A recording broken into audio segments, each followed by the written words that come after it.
Hello, good night, and welcome to our MMU VR Final Year Students Project Presentations 2022. My name is Dendi Pramadi, and I will be moderating today's session.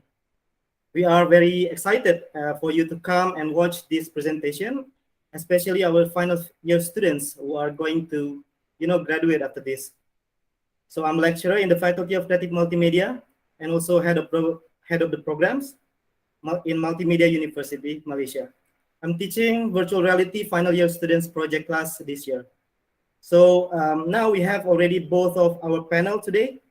First is Mr. Erwin Abdul Jabbar, who is our own very own VR lecturers who specialize in the arts, game design, and spatial concept. Hi, Mr. Erwin. How are you? Hello. Mr. Erwin? Oh, sorry, I was talking to myself. All right. Yeah, hello. Evening, guys. Hello. Yeah. Welcome to VR showcase, I guess. Yeah. Right. So, and the next one is our special guest, Mr. Abdul Khalid, who is currently work in Unity 3D headquarters as a creative director in Copenhagen office, Denmark. Hi, Khalid, how are you? He's our alumni. Hi, everybody. Yeah. Yeah, I'm doing really good here in Copenhagen. Spring is like official here, so it's pretty warm, even though I'm still in my sweater. But it's really great to be here. Thank you again for inviting me. And I am looking forward to what all of you are going to show. Thank you. Yep. Thank you so much for accepting our request to become panel today. It's quite hard to arrange the time, especially because of the time zone difference between Malaysia and Denmark. I believe it's still daylight there in Europe now, right? So yeah, it's about 3 p.m. Yeah. Okay, so this is the profile for our panel today, Mr. Abdul Khalid. So he was working with electronic arts previously before he joined Unity 3D in Denmark. So he was working with the title Need for Speed. If you play this game before, he was working in Sweden before he joined Unity in Sweden. And before that also he was doing Assassin's Creed, if you play that, in Ubisoft, Singapore. Yeah. And before that he was a vehicle artist in Codemasters in Malaysia. So we are very glad and feel honored to have you today as a panel, Alidya. So yeah, thank you for accepting to give a comment to our poor students in the university level. So yeah, I know you did a lot of wonderful job already, but bear in mind our students project is on the university level. Yeah. Right. Yeah, don't worry. Like I've been where they were before. So, and especially I came from, as Erwin mentioned, I used to study in MMU. So don't feel too pressured. This is just the beginning of the journey. I mean, thank you for putting such a page for me. But if you look back through those times at the beginning of 2006, I was literally there in Malaysia, in MMU. So that's what I wanted to share. Thank you.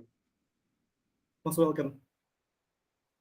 All right. And so any of you who wants to find Ms. Ali details, you can actually look into our FCM website. Yeah, he has been featured as one of the among the I would say established alumni. Yeah, thank you. So, well, a little bit briefing on regarding our program, VR program. We have a lot of achievement in the designing VR game and applications for both industry and research. You can see from the awards that we actually got from last few years ago, from both national and international level exhibition.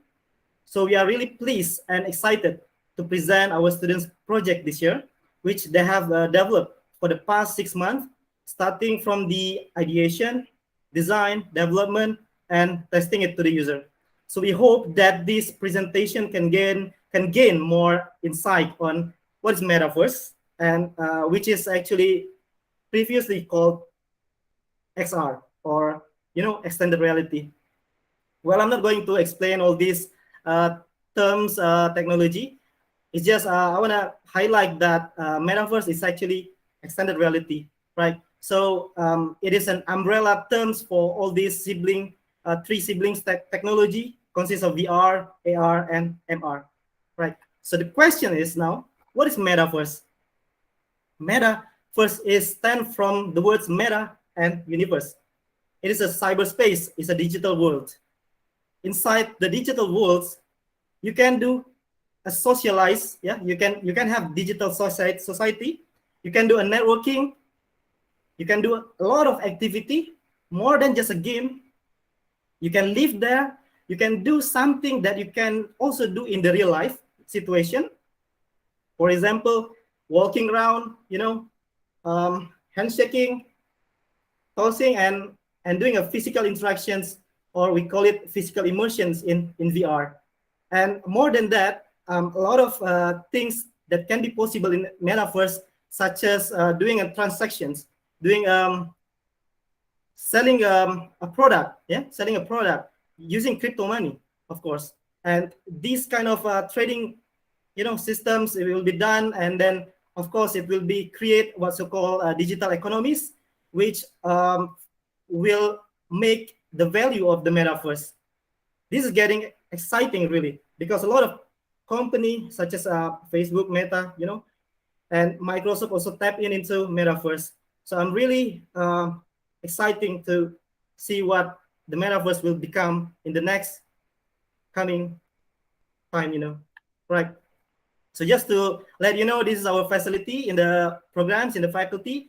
So of course, previous year we cannot enter this because of the pandemic, but now for the past 3 months, students able to access this and use this facility to develop their programs and projects. Yeah. So yeah, and then the next one, I would like to give a big thanks to the lecturers that involved in teaching virtual reality subject. Thanks for your guidance and also sharing the knowledge, concept, design, and programming skills, 3D modeling skills, and all for all this 3 years for the students, right? Dr. Elina, Mr. Mazlan, Dr. Hafiz, Mr. Cheong, Mr. Erwin, of course, and Dr. Rupesh, yeah, Dr. Tengku, Fazura, and also Mr. Yap. So now it's our time to enjoy the result for the students that already study in our programs for the past 3 years. All right, so our agenda today will be simple, yeah. First,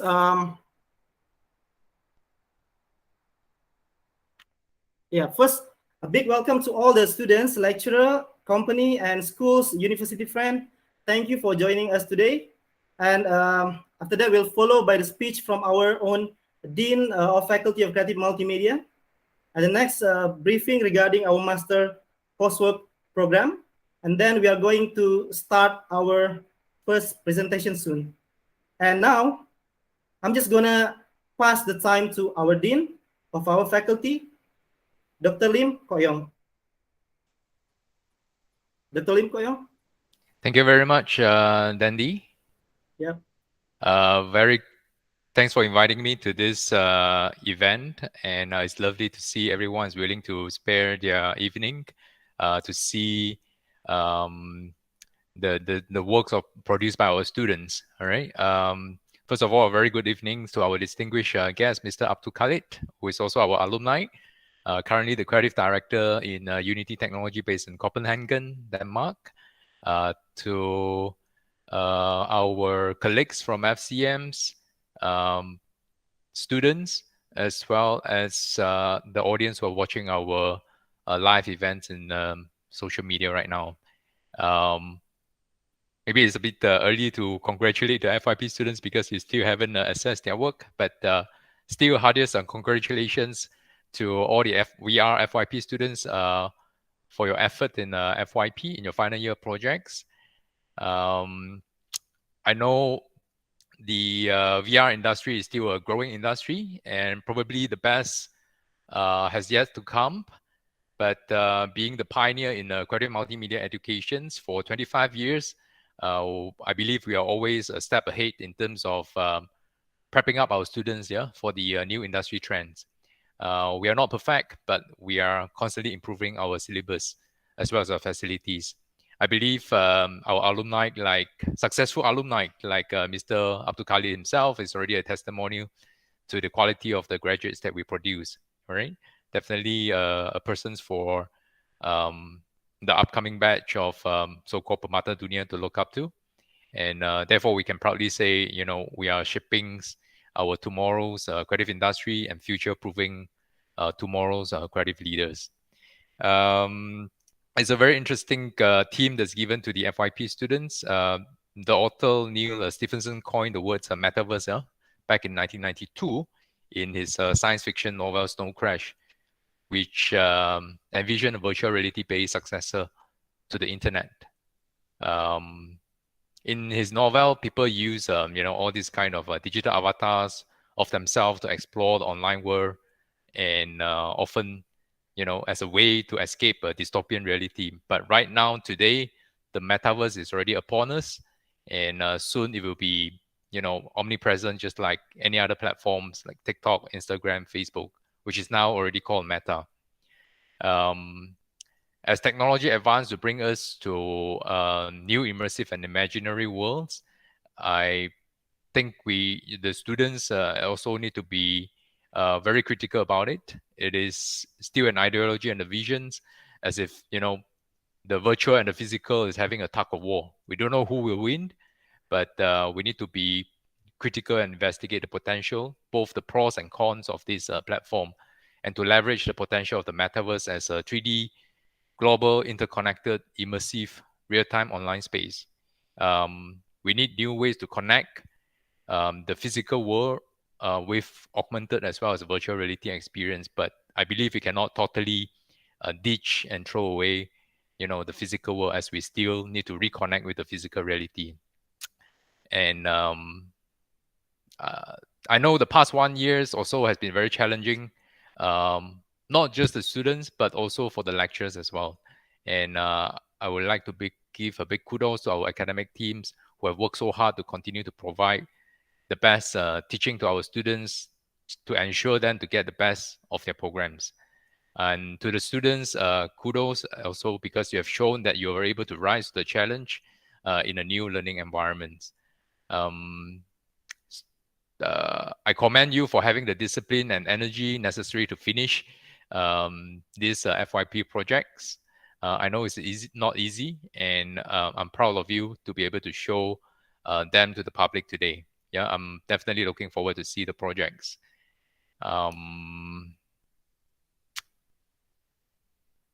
Yep, that's about all for my speech. Thank you, Dr. Lim. Wonderful speech. Okay, next.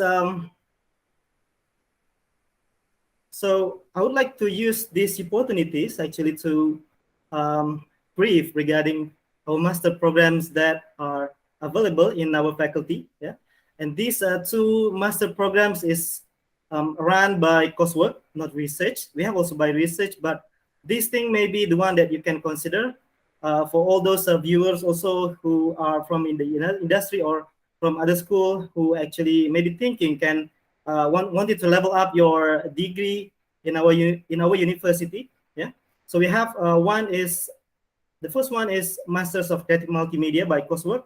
So this is designed for the people that took degree in multimedia. Yeah, so if you want to level up your degree, you can choose this. It's because in the structure also is provide the best expertise in the both university in terms of research and industry practice.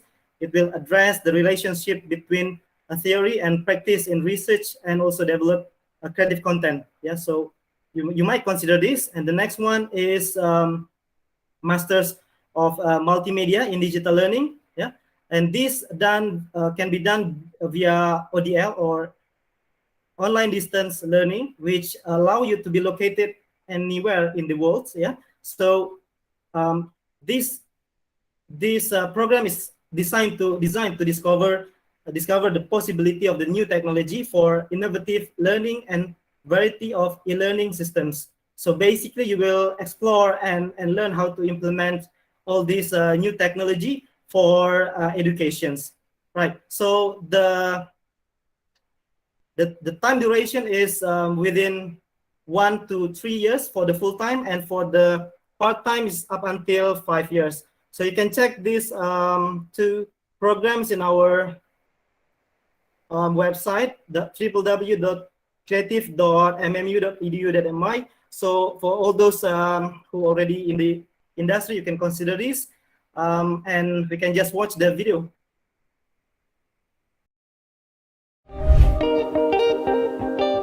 Hello everyone, I would like to welcome you to the Faculty of Creative Multimedia or FCM. Over the past year and a half, many of us have been experiencing remote learning or online learning due to the COVID-19 pandemic. With emerging technologies such as augmented reality and virtual reality now available to us, learning can be even more enjoyable as well as immersive and experiential.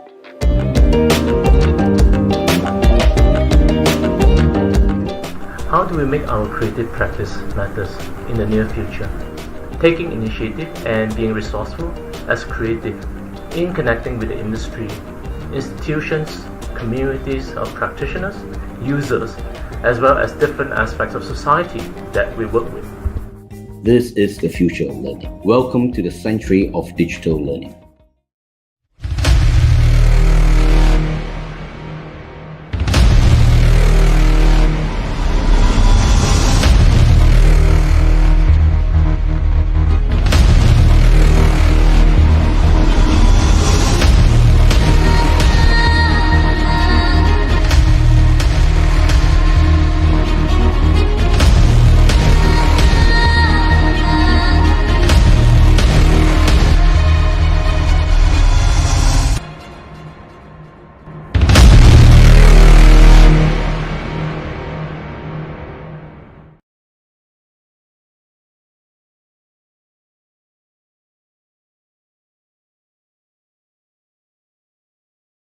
We are going to start with the first group, yeah.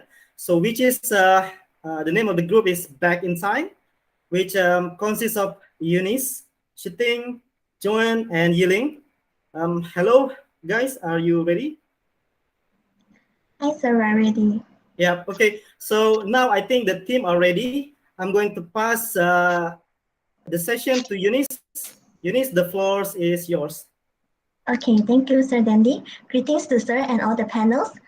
Okay, so hi everyone. We are Group F4, the Fantastic Four, and I'm the leader, Eunice. I'm also the lead modeler of this project, including design environment and UI interface, and also do the narration for some characters. I would like to firstly introduce my teammates to you, Yiling, Shiting, and Joanne. Hi, I'm Yiling, and I'm lead programmer, level designer, and 3D modeler for this project. Hi, I'm Shiting. I'm lead VFX editor, the core programmer, 2D modeler, and then the video editor as well in our program. Hi everyone, my name is Joanne. I'm the lead animator, sound designer, 3D modeler, and co-programmer. Okay, so to begin our presentation, let us start with a trailer.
Hello, welcome to VR Telecom Museum.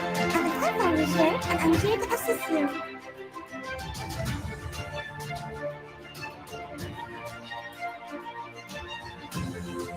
(1946) CE teleprinter, approximately 20 years.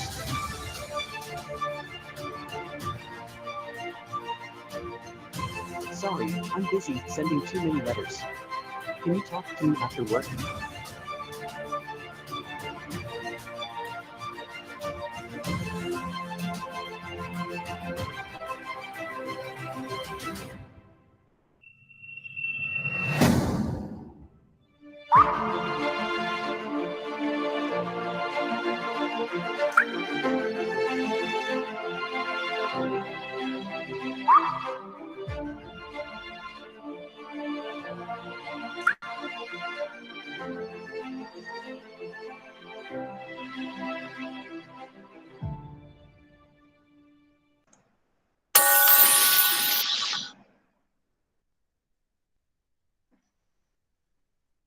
So what we're doing here is a virtual museum. We named it Back in Time, which the artifacts are all about telecommunication based on a real museum in Malaysia, which is the Telecom Museum. What we wanted to achieve is to let museum able to operate by using VR technology because it is safer than physical museum during this COVID-19 pandemic nowadays, and to change people's perspective towards the museum, make them feel that the museum is actually an interesting place to visit. Hence, they can learn cultural roots and its history better, and can experience time travel back to 1960s of Malaysia. Next slide, please. In short, research we study proves that most of the people don't like to go to museum is because that they feel like they have no feeling of participation in the museum. In the physical museum, we only can see those artifacts from distance. But in the VR museum, you can really touch them and learn how to use them. VR brings benefits towards museum current situation. Due to the pandemic, people avoid going to public places other than work. So our education is a solution to museum tourism. We also add in tour guide with multi-language to solve visitors' language barrier so that they can understand well and not to lose the interest. Next slide. So this is our level design, our floor plan and flow chart. Basically, other than the museum, the menu scene level 0, we also have two main scenes, which is level 1, the museum, and level 2, the old sanctuary of Malaysia. Level 1 focuses on the exploration of the artifacts, and the level 2 contains more storyline and mission to enhance users' interest. And also they will be able to know how the artifacts work in the old sanctuary. Between these two levels, we also have the portal scene as a transition of the time travel experience. Next slide. Now let us proceed to our education demonization. Thank you.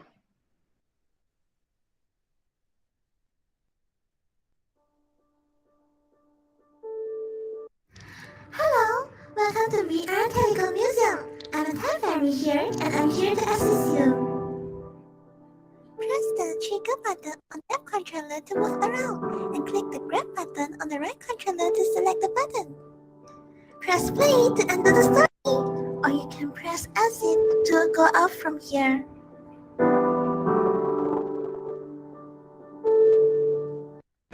Wow, such a beautiful museum, is it? Welcome to Future Telecom Museum Malaysia. You can go to the exhibition hall on your left and right. Get close to the robot. In each booth, it will tell the history of the artifact. And you can also learn to use the artifact and play or store a video. Some artifacts can be picked out to observe the details. Oh, there are people around here. Let's explore around. Please follow the line on the floor.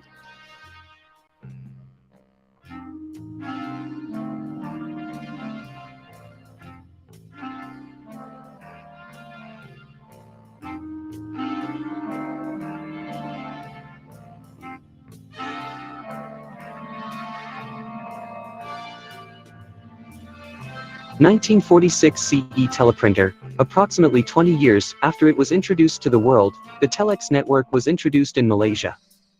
This gave way for printed documents to be sent over the wires for the first time. It does likewise. Have it all set to send in the message.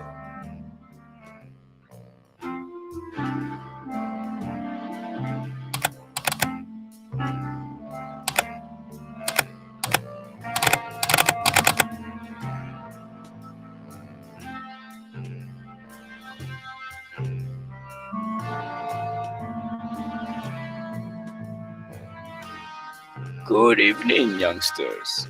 What brings you here? I was just wandering around.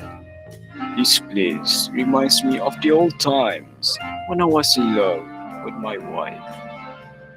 Sadly, she's not around anymore. I wish I could give it to her at a time before she passed away in an accident. This is a very valuable antique. Since I believe in fate, I will give this pocket watch to you. Hey, there's a secret I wanted to tell you. See that portal? You and I are the only people in the museum who can see the portal. This is not just a normal museum. This place is actually one of the portals of time hidden in our world. You can help Mr. Ali to give this back to his wife by time travel to the old times. What? You don't believe in time travel? The time travel portal is open! See you later. I'm going back by tomorrow evening. Meet me birthday. Just like the old times, honey. I miss you so much. I miss you too. I can't wait for you to come home. Ah, finally. I'm back home.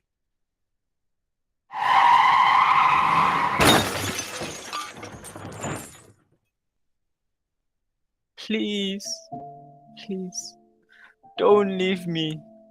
I hope I can go back to the time before. Wake up! Open your eyes! We have successfully landed in 1960s of Malaysia. Congrats to Malaysia independence 3 years ago from this year. Shout out for Merdeka! Back to the point, talk to the postman in front of you to see if he has seen Mr. Ali's wife Surya before. This is our main mission here.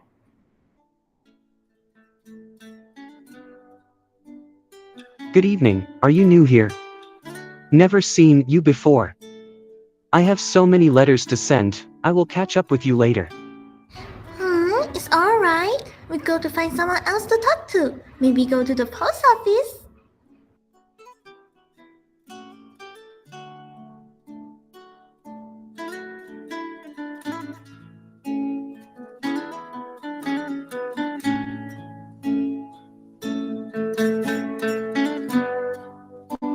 I'm busy typing. Ha! You asked me about its function? A teleprinter can be used to send and receive typed messages through various communications channels. This is the most advanced technology nowadays. It can transcribe 200 words per minute. Oh. Miss Surya was here just now. She left a few minutes ago. I guess she won't go far. Let's go out to find her. I saw a pretty lady near the theater just now.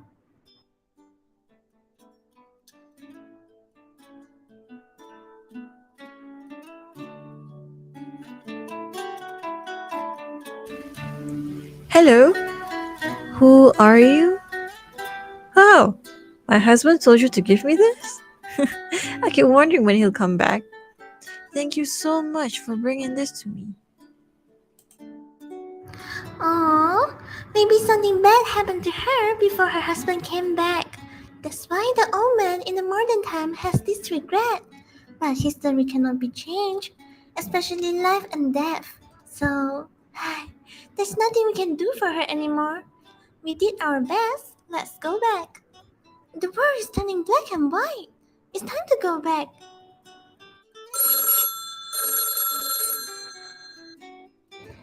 Did you hear that? I think that's the food portal we are looking for. Let's move.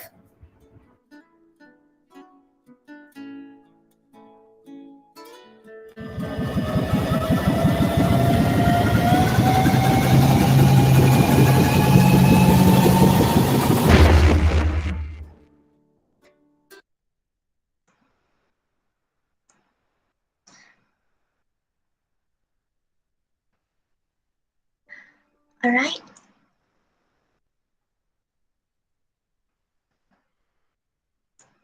Okay, so now please let me conclude our ideas and novelty, which is that what I mentioned before. Our VR museum is different from physical museum, mainly because other than the word descriptions, we have assistant robot in each booth to explain the history to the user. We also add on hands-on interaction to let user know and also learn how to use the artifacts by themselves. And in this case, we also have our tour guide character to guide the user throughout the whole application. User can have some gaming experience with the storytelling part to feel like they are really part of the story to increase the realism. So time travel setting is also an interesting way to let user know more about the artifacts. Next slide, please. Oh, all right. And my teammates put a link in the chat box below.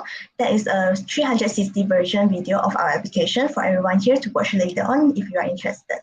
So for our environment design, where players first spawn is actually a ministry of time full of clocks. Our initial idea is to create an infinite time zone atmosphere related to our name, Back in Time. We designed a portal transition scene every time user use it to time travel. So after this, user will travel to the future Telecom Museum. We use gold, white, and black as our color scheme, inspired by the movie Internal, which is related to the geomechanical, metallic, futuristic interior. We also put quite a lot of effort on the hologram visual impact. Next slide. As contrast, in the 1960s or century of Malaysian scene, the past is more vintage and nostalgic compared to the previous futuristic scene. We designed the old buildings, interior and exterior, according to the reference, to let user feel like they teleport to the old times. And you can see the one at the left bottom here is actually one of the landmarks during that time, the Cathay Theatre. Until here, you will realize that our team separated to three parts.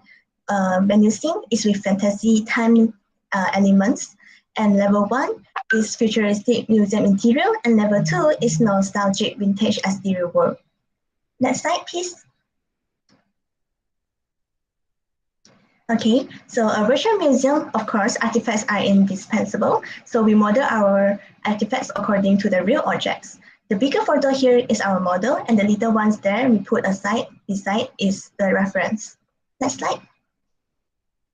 We also model quite a lot of characters with Malaysia culture study, multi-races with Malay, Indian, and Chinese models, and their dress code is also referring back to the timeline. Each NPC have their educational purpose, and the main characters here, we have storylines and the mission to accomplish. Our tour guide is a time fairy to rationalize the time travel settings and to convey that user is the special chosen one who can time travel, and the robots help to manage the future museum. Next slide. Lastly, this is our concept board as a conclusion for what I presented just now. Next slide. And also the design board about our overall project. Thank you for listening. For now, we can move on to the next session. All right. Thank you. Thank you. Now I would like to invite the panel to actually give feedback. Students, you can unmute your microphone for answering the feedback if there is any question from them, right? So now I would like to invite Mr. Alit to give up his feedback first. Mr. Alit. I wish you let me go last, but it's okay. First of all, I would say good job in getting here. So it's always that journey to see where you started and then where you are today, right? And working in a team is not easy. I completely appreciate the challenges. Even friends would have high and lows in the time, but all four of you, if I'm not mistaken, yeah, you got here. So that's really good. And you have a working version of what you intended from day one, right? So I think what I saw, I tried to understand the concept you were going for, and I think it's really, really nice that you took something that has a very clear contrast and duality in both the experience and the visual approach you were trying to take. So from modern to classic. So, and then you started with the museum, kind of setup, and then you went into like a mission-driven narrative approach. So that part was really cool. I'm just sharing the experiential part of it. I wished I could play the build so I could give much more impactful feedback and an opinion. If you ever have the build, I would be happy to try it out maybe next time, because I do have a VR kit here as well in the office. So where was I? So the visual, the concept, the experiential part of it. Then I'm just going to cover the big picture stuff first, and then we can go into the details, a few of them. And then you had the mission, the narrative, and all that. That was cool. So then if we start to go a little bit deeper into piece by piece, I wished that you explored a little bit more on challenging the preconception of modern versus classic. I know you all did some research, but I do know as well that we perceive 1960s or the classic in the way that media has showed us, right? Like a classical TV, there's a lot of filmic grain, desaturated. But the reality is that if you really look at 1960s, 1950s, their colors are bright, like really bright. And so if you were to explore a different look, it might have been much more interesting or immersive if the one where you go back to the classical time is that it's more vibrant than the modern world. Because I think today our world is much more monochromatic, I feel. I don't know, because maybe I've been in Scandinavia for so long, but it is really something that, this is not something as a feedback, just some of my thoughts when I was watching your presentation. So you get like a nice, like, whoa, I jumped, back in time, and I did not expect. So that's the level where you could hook people in, because if you say, yeah, I know what I assume what 1960s is, but if you present to the user, player, whatever you want to call them, a different something that they did not expect, that's usually what VR or this mixed reality thing does. At least when I try some of the games or VR out there. So that's the look, the contrast. I do like that when you start, it's more like you presented it like the museum, you go and check out the sorry, I don't remember the thing, but that kind of like typewriter thing. I am curious though, like it's hard to do modeling and to make it exactly look exactly like the original. But how did you do it? Like, were you happy with that typewriter thing versus your reference? I wish there was a photo, typically, right, when you go to museums, sometimes there's a photo of a real thing, but in this case, I'm assuming you wanted the model to be the real thing. Like, who did the modeling, if you don't mind me asking?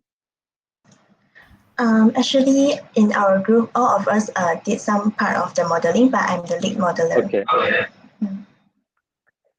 So in that case, what did you use? Like, is it like just the DCC tools? Like, did you push more on I don't know. I'm just curious to understand the process of how you got to this point with the, I don't know what you call it, the artifacts. Oh, actually, we really visit the Telecom Museum in KL, and we visit there, and then we also took some photos for our reference, because in 3D modeling, we need to know every part of it, so we know how it looks like at the back, at the front, at the side. So that's how we know how to make the artifacts look more similar to the real one. Yeah. And we use Maya and also sometimes 3D Max to model it, and custom painter too. Okay. Yeah. So if I were to ask you and the group actually, how accurate was your representation of that object, the teleprompter, to the thing that you went in the museum?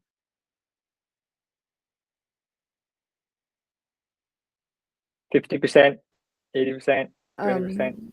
I guess 70%. Yeah, because we model the exterior part of the artifact, but we didn't model the inner part, the mechanical part. So I think 30% left for the inside one. Yeah. Okay, that's pretty cool. So basically, if I were to play that demo you have, this project, I could literally type on it. Is it fully functional? Yes. Can type the teleprinter. All right, that is pretty neat. So that's cool. So then you go into the past. One thing I felt like when you're dropped into that, yes, you do meet the postman, the first person you met, right? And then you are guided to the post office.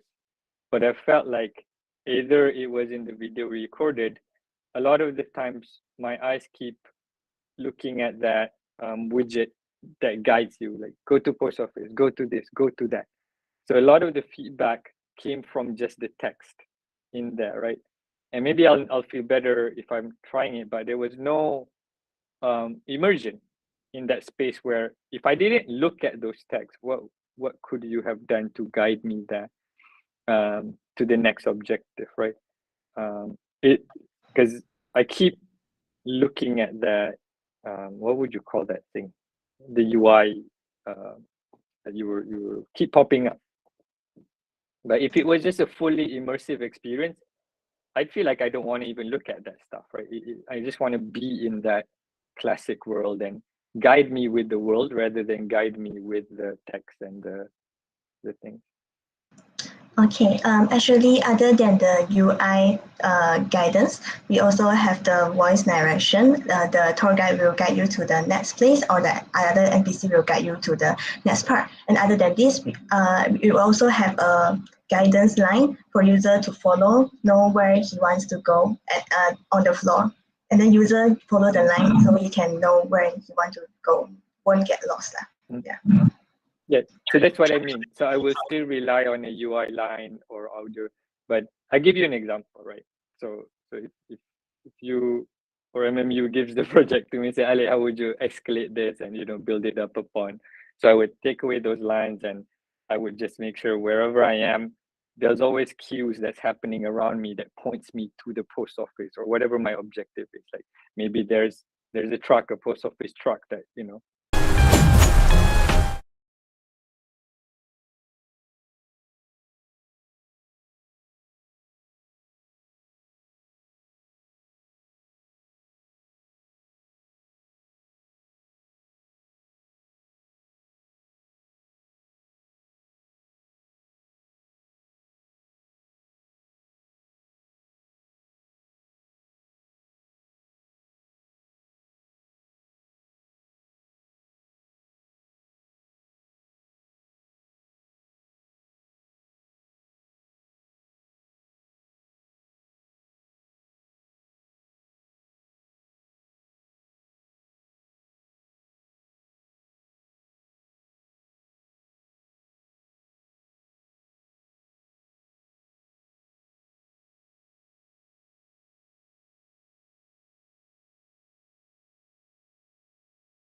I would say experiential components like everything is positioned in a sense of a generic punya representation lah, either through visual or audio.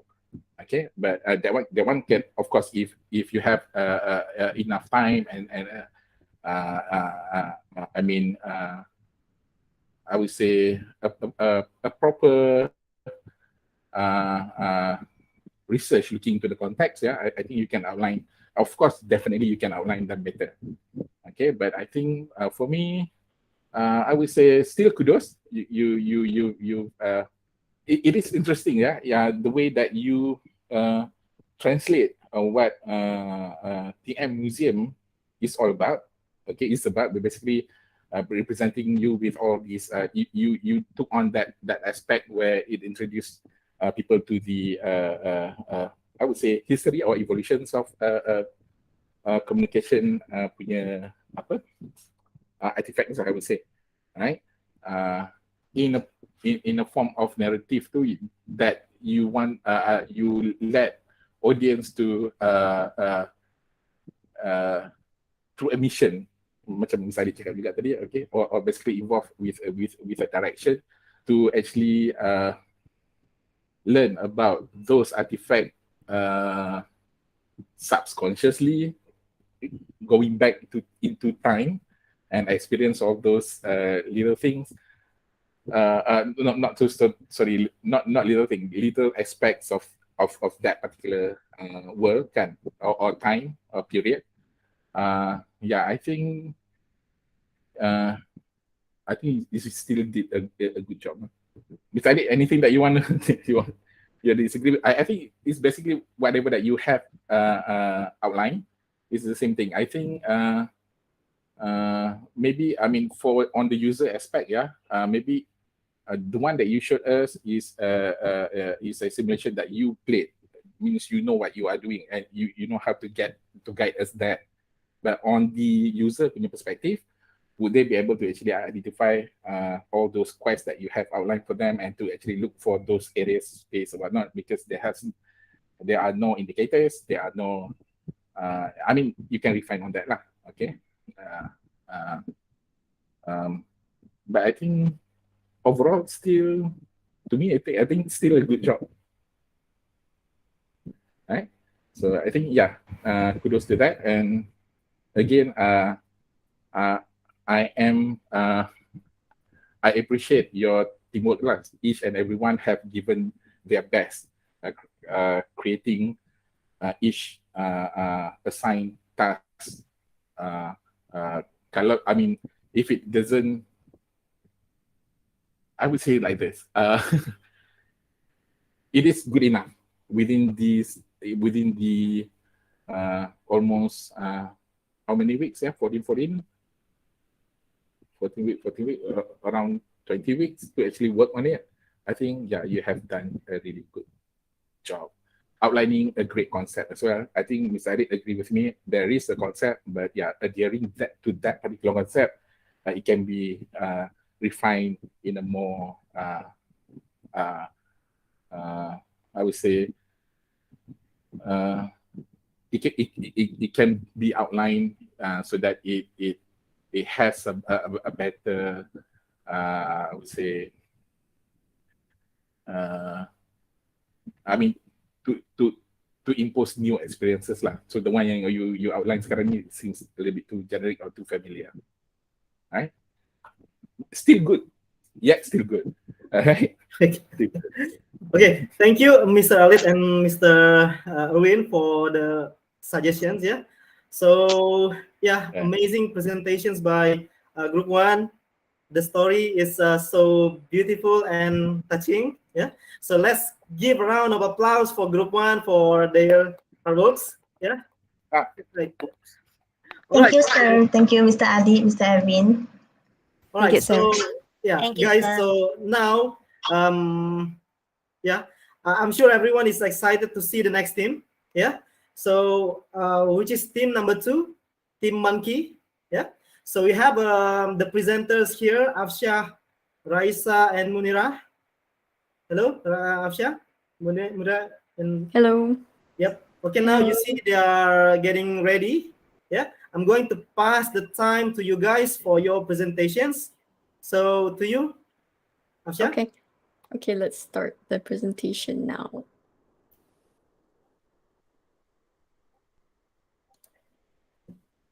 Okay, so hello and good evening to everyone. We are from Team Monkey and we will be presenting our final year project, which is an educational VR application called Vehicle Inspection Routine. So let's go to the next slide and let us introduce ourselves. So my name is Noor Afsha and I'll be your presenter for today. And I am the programmer. I mostly work for the Unity development part and sound design and UI design. Hello, my name is Raisa Mustafa, and I'm in charge of 3D modeling, 3D environment, and lighting and post-processing. Hi, I'm Munira. I'm in charge of the 3D modeling, character design, and the animator. Okay, so now we will show you the application trailer.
Okay, thank you. Okay, now I'm going to explain to you what is RPK or VIR. So routine pemeriksaan kenderaan is also known as the VIR. It's actually a part of the JPJ driver's test syllabus. So if you guys still remember that, in this inspection routine, they have to inspect 28 different parts of the car in under 5 minutes. So they have to inspect the exterior, the engine components, the hardware in the boot of the car, and so on. Okay, let's go to the next slide. Okay, so the problem is that individuals usually go to the driving, sorry, the individual usually goes to the driving school in order to get the driver's test. So it's usually held face-to-face with a large crowd. So we aim to provide a one-to-one alternative for individuals to actually learn and execute a part of the driving test, especially the VIR. So the objective is actually to provide an alternative method for the teachings of this routine rather than the traditional approach like reading or watching videos. So we aim to prepare the potential driving students for the actual driving test. And we want to educate the individuals regarding the routine as they should execute the routine before driving. And we want to let them know the importance of this inspection. All right, next. So this is our flow chart. So basically at the start of the application, the user can either learn or do the test. So in the learning section, there's 5 different sections. So section A being front, B rear, C side, left and right, D the engine components, and E the boot components. So after that, they can also take the quiz, which has 28 questions, and they can earn the result can be either from 1 star to 3 star, 3 star being the best score. All right. So let's show the walkthrough of our application. Welcome, I'm Azim. Let me teach you the controls to get you started. To move around, use your left joystick. To rotate, use your right joystick. You can pick up items by squeezing the trigger buttons on your left controller. To interact with the books, point with your right controller and squeeze the trigger buttons. Feel free to use the books to navigate. Have fun!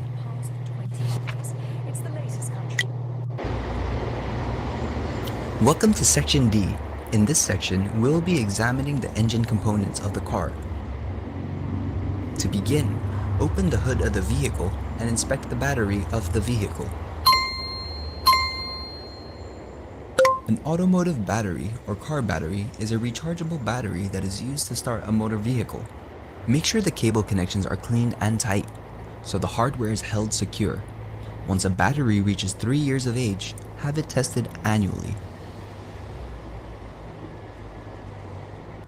Now let's move on and inspect the radiator hose. The radiator hose is responsible for carrying the coolant back and forth between your radiator and your engine. Small cracks in the rubber develop and get worse over time. Ultimately, the hose can split and leak, or form a mushy blister which can burst at any point. Done inspecting? Let's inspect the radiator fluid next. Radiator fluid is the antifreeze coolant that is used in your radiator to help cool your car engine. Always making sure that your vehicle has adequate amounts of the correct type of radiator fluid will help keep your car engine cooler and allow your car engine to last longer. The coolant level should be near the top. If there is any full or max marking etched into the radiator metal, that is the level to where your coolant should be. It should not be on or below minimum. Next, inspect the brake fluid. Brake fluid delivers the force created by your push on the brake pedal to each of the brake rotors on the 4 corners of your vehicle. This applies pressure to the wheels and ultimately slows down or stops your movement. The reservoir is transparent, with lines marked min and max. The brake fluid level should fall between these lines.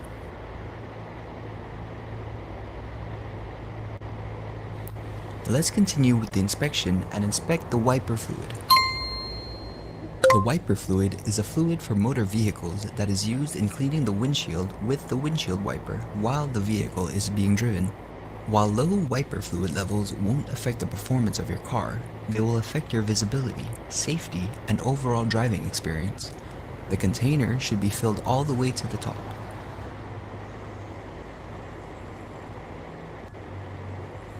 Next is the engine belt. The engine belt keeps various systems of your car functioning properly, including power steering and air conditioning. Check for missing chunks, cracks, damaged ribs, uneven wear, or rib separation. If you drive with a worn-out belt, you are risking the failure of your engine's accessories.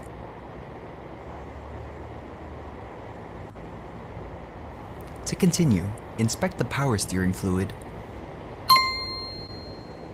The power steering fluid is a hydraulic fluid for optimal power transfer. It ensures smooth steering of your car with no or minimal effort.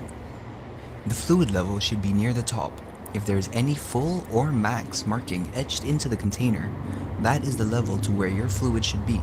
It should not be on or below minimum. Now, let's check the oil level by inspecting the dipstick. Pull the dipstick out by holding your trigger buttons. A dipstick is a device that comes with most cars to keep close tabs on the level of oil you have in your engine. This is an example of insufficient engine oil. Dip the stick back into its port and read its measurements. The lines on a dipstick are measurement lines that indicate the oil level. Essentially, you want the oil level to be in between those lines. In the event that you overfill the oil, it puts more stress on the seals and gaskets and can ultimately damage your engine. Return the dipstick back into its port and close the trunk. Congrats! Section D of the learning program has been completed. To learn more, go back to the menu and interact with the book on the table. You're back! Hope I taught you a thing or two. It's the latest country in Southeast Asia to strike.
All right, so that was the walkthrough for our application. So this is our poster. And next is our concept board and design board. Okay, and then next is the character design for the car. Okay, the car is basically we treat it as one of the main characters of our application. So we choose Proto Axia because it's the car that the driving schools in Malaysia use right now for the driving test. Okay, the next one is the character design for the NPC. This is Azim. He basically guides the users throughout the whole learning section from section A to section E. And then the next one is environment design. So we've chosen an industrial loft style for the environment. So we've designed it based on that. All right, that's it for our presentation. Thank you. Thank you for wonderful presentations. For your education simulation project. So now I would like to invite Mr. Alit to give up his comment. I know he used to model Need for Speed car Ferrari on those, but now you see they are model the Perodua. So what do you think, Mr. Alit? I mean, the whole concept or the car? I'm just kidding. So, yes, I modeled cars, but it was like maybe 10, 15 years ago. So in Need for Speed, I did it. I just looked at cars and just say if they're good or not. But in the concept that you've done and this whole experience, I mean, the application of it, I think it's really useful because I'm just thinking more around when Dendi started opening this session, right? He said, "What is metaverse?" And where does this? If I was thinking of it like a product, right? What is the value to use it? It's very high, because I don't know a lot of the things you all did in that. I don't even remember the steps and everything. So if I take my license again in Malaysia, I will pay. But if there's this thing, I'm pretty sure it could help me. So from a value proposition, yes, really, really good. From the whole concept of it on interactivity and how you applied this into virtual world, into in VR in a virtual world. Of course, there's definitely a lot of room for improvement. I'm pretty sure you all have gotten feedback from your lecturers, from your peers or friends, right? But one thing that really struck me when I think Afsha said the car is the main character. And if that is the case, then you kind of want not just the modeling of it that you invest in, but the presentation of it, where you put it in the space, right? How you light it, so that when you first see the car, you go like, yes, it is important to me. I must be focusing on it. If I talk a little bit on the visual side of things, not about the modeling part, just the presentation part of it, right? You could have used a bit more spotlight lighting. Just focus on the car. You don't care too much about the environment. I know you chose the industrial style of interior. Funny that probably that looks really like the office I'm sitting right now. If I take this laptop and walk around, it's probably the same. So what I mean is when you pick that kind of environment, the lighting here is mostly ambient lighting. So you can easily dim it and just focus your spotlight or directional light on the car. And at the same time, if you script it so that every part you focus on, it's highlighted. I know you all use the outline shader for it, but it wasn't enough, because you had your hood and then everything's like black and gray. And I know my youngest sister drives an Axia, so I'm sure the bonnet is really small and tight. It's a compact car, right? So you're trying to look at a lot of things.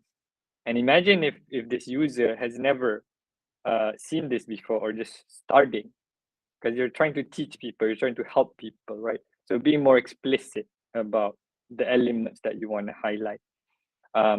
So you could build a shader, for example, that if camera focus on the item, you call it, that let's say it was the what was it, the battery, right?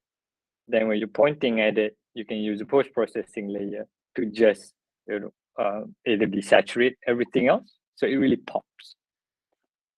So that's one of them, visual feedback and focus. And when you actually are interacting with it, you put those two like good and bad examples to the side of the car, right?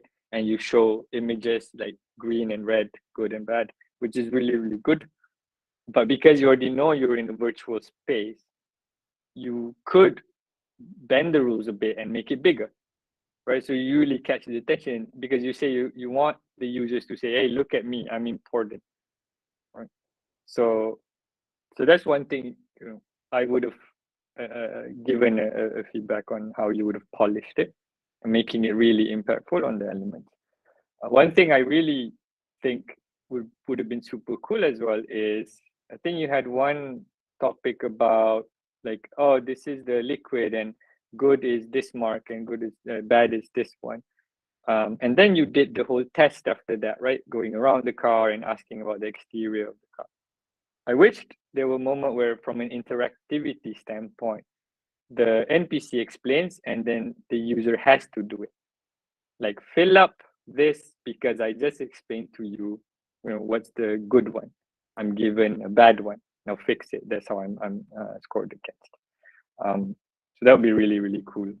Probably not on everything, right? Because you kind of want it to be educational as well, but the practicalities of it would really help as well. So again, you get them hooked. You get them, there's a feedback loop, because right now it will be just linear, right?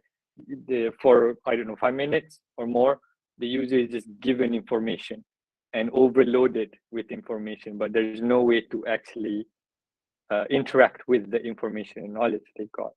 And that's the power of VR, right? These virtual worlds allow us to do two-way interaction. The game is like that, this application is like that. And then when you finish it off with the testing, like yes, no, I don't know, maybe it's because of the presentation. I'm assuming it was Raisa that was recording it. It was so fast.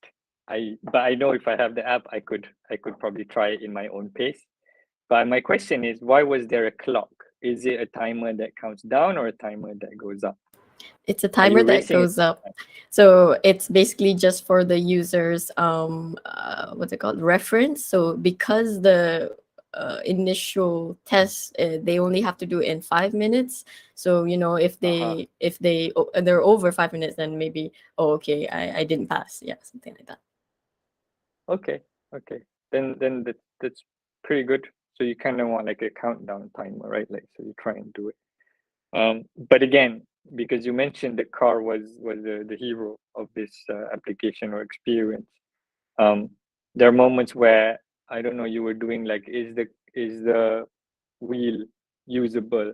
But maybe because it was so fast, I didn't even look at the wheel, right?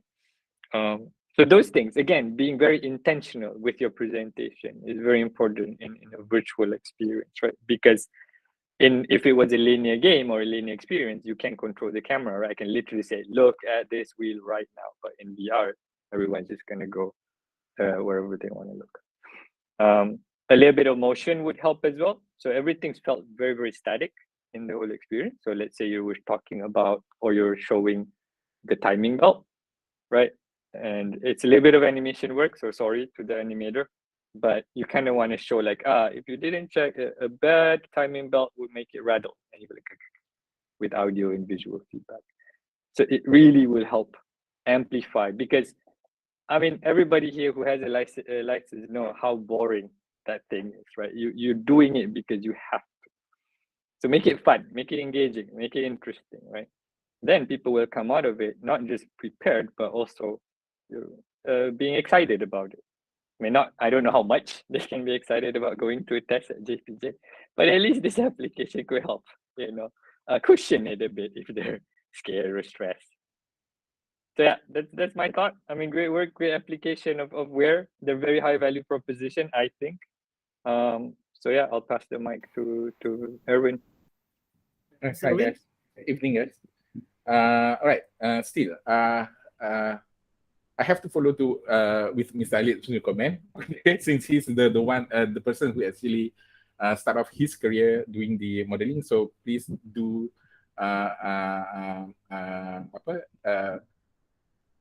take into consideration like whatever that Mr. Ali mentioned just now on those technical thing. But first of all, I would like to say kudos. I really love your presentation materials, from the slides to the posters and whatnot. Okay, those are just, I would say, the best I've seen so far through VR. All right. Kudos on that.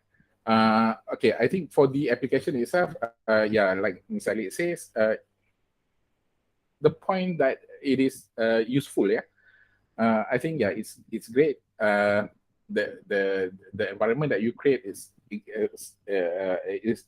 establish a sense of it's like a one-to-one tutorial kind of environment. So I think we did mention that on your during your FYP1 presentation, and you did. But again, like Mr. Ali says, also okay, same thought that I have is you can actually leverage on the way those information is presented towards your user to create a better engagement lah. And it needs to be a little bit more fun, like the one that you did.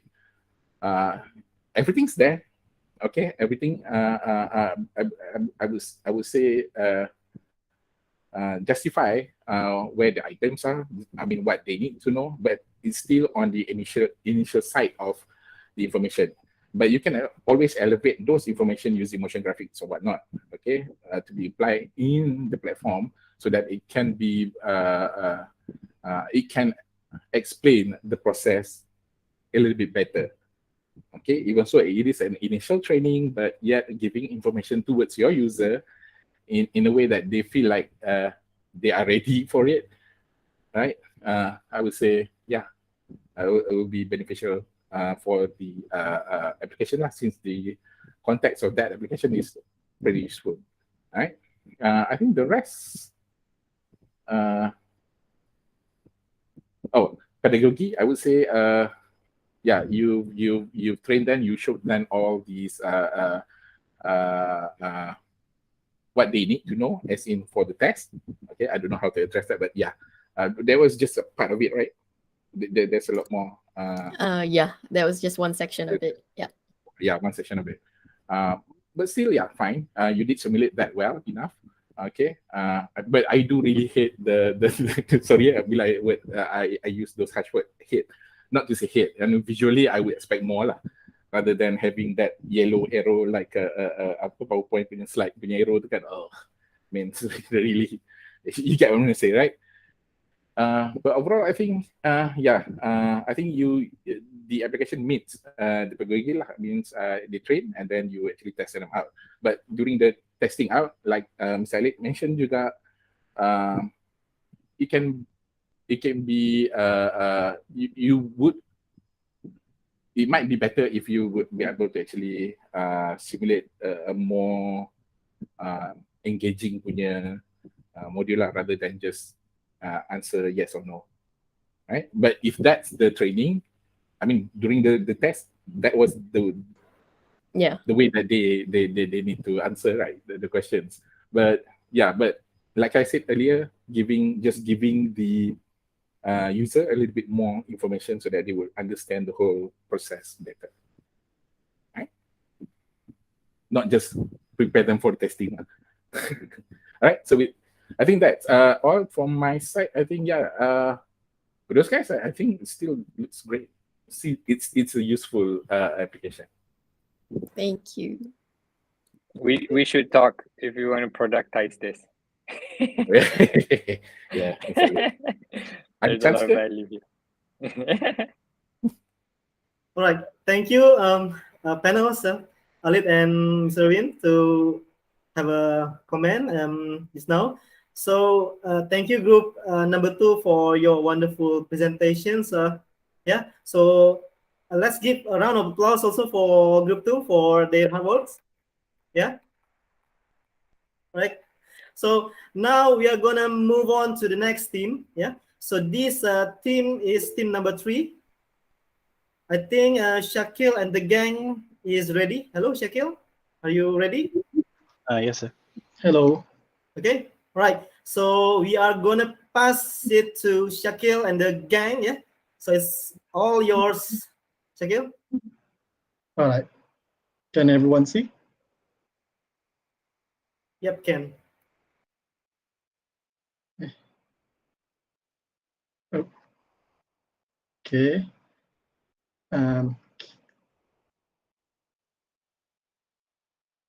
Okay. I'll begin now. Okay. Hello, everyone, and welcome to our final year presentation. My name is Irfan, and I will be your host for my group. This is Bukit Kepong, and we are group 1950. Hi, I'm Muhammad Shakir Azri, and I'm the Unity programmer and the sound designer. Hi, my name is Ian Danish. I'm the character artist and the co-3D modeler. Hi, so my name is Mama Iman. I'm in charge of 3D design and 3D modeler and the UI design. Hello, I'm Irfan Hakim. I am the environment artist, and I also assisted with some of the programming. Hello, my name is Ahmed Farhan, and I was in charge of the post-processing, and I am the co-environment artist. All right, so let's start with our trailer.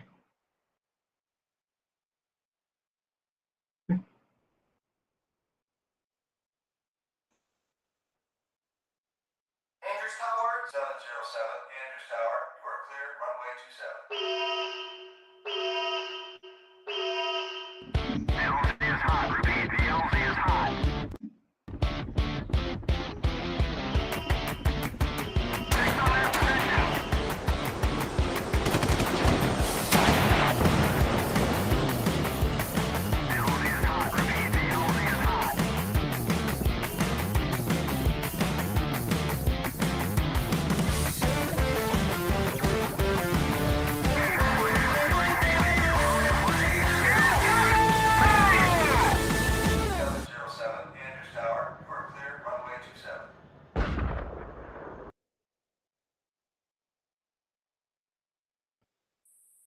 All right, so this presentation will be split into three parts: concept, goal, and design. The first part will be concept. So our group was assigned our final year project, which was to create a VR application for the tourism industry, specifically in regards to a museum of our choice. Right, then, so when you think of museums, you don't immediately go, oh, woohoo, museum, sounds exciting. No, unless you're some history buff, then you generally won't think much of museums. Not because your lack of interest in history, but rather because the museum itself is also boring and dull, relatively speaking, of course. Compared to other tourism places, there's like big landmarks, there's theme parks, and there's special cultural foods. Museums just aren't all that fun. So we can say that the museums are mainly boring because it's outdated and overall lackluster experience. The engagement is very passive because like the artifacts are encased within their physical containers, and so we can't even interact or touch with it. We can only read the descriptions. And to top it off, there's no demo to be had either. We can just look, essentially. So our goal is to enhance the visitor experience in museums. We will achieve this by developing a VR application based on our museum of choice, the Police Diraja Malaysia Museum, with a particular focus highlighting on the incident of Bukit Kepong in 1950. So moving on to the second part now, goal. Here are the objectives we have set for ourselves in order to achieve this goal. First is to deliver an engaging museum experience using VR capabilities. Next is to allow the users to actively participate throughout the experience, and also to provide interaction with the museum items. So here is our flowchart, and the game structure has mainly three phases to go through. When the users first open the game, they're in this main menu area, and they're greeted with this short cutscene that's about to showcase what the game will be about, a quick history cap. And shortly after the video ends, it will go through the tutorial phase, And after completing the tutorial phase, it goes into the action phase, which is where the main gameplay and action stuff is happening. And after that phase finishes, the users then go to the museum phase. And here in the museum, the users will be there will be explanations on what just happened in the gameplay section. That they can interact with the weapons they use. They can find out more about the events that just occurred that they just played through. So yeah, just those three acts, I should say. All right, now on to the final part, which is design. Let's watch this walkthrough video.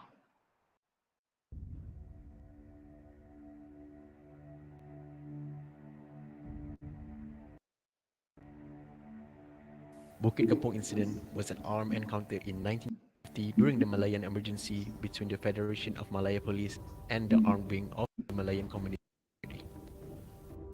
After Malaya had just been colonized by the Japanese Imperial Army, the Communist Party took a more aggressive approach to gain independence. The Communist Party wanted to fight to free themselves from the grip of British colonization. The state of emergency was declared by the British after the Malayan Communist Party decided to start a war with the military forces of British Empire in Malaya. 23rd February of 1950. That early morning was a tragic day for occupants of police barracks in Bukit Kepong. There were about 180 communists attacking, led by Muhammad Indra, a Malay communist. Despite the odds, the policemen led by Sergeant Jamil Muhammad Shah stayed strong to defend the station.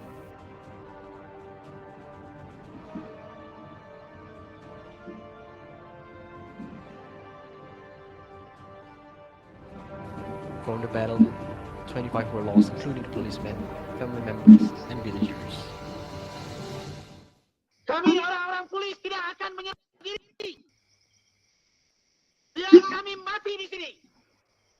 Bukit Kepong menjadi tanah kubur kami.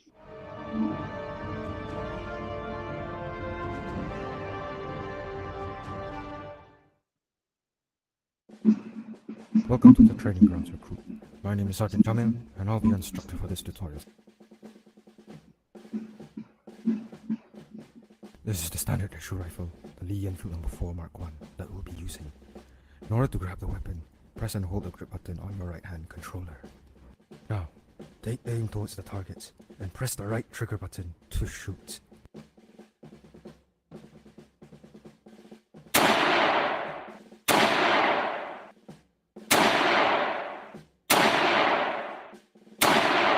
Well done. I've seen better, but this'll do for now. Proceed to the next area on your right. This is the grenade, the number 36M Mark I Mills bomb. It is a highly dangerous weapon that can be used to take on multiple targets in the vicinity. Now to grab the grenade, press and hold the grip button on your right hand controller. To arm the grenade, press and hold the trigger button on your left hand controller to pull the pin. Now swing your arm and release the grip button to let go. The grenade will explode on impact once it lands.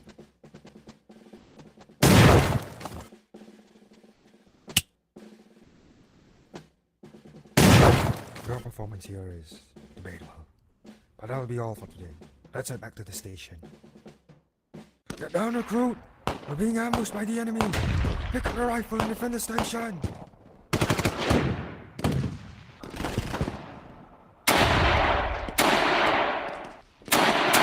They're coming from the left side!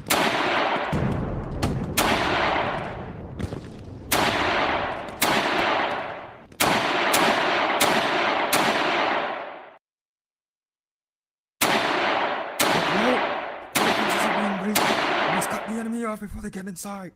Follow me. Now pick up the grenades from the ammo box and take out those enemies just like we practiced.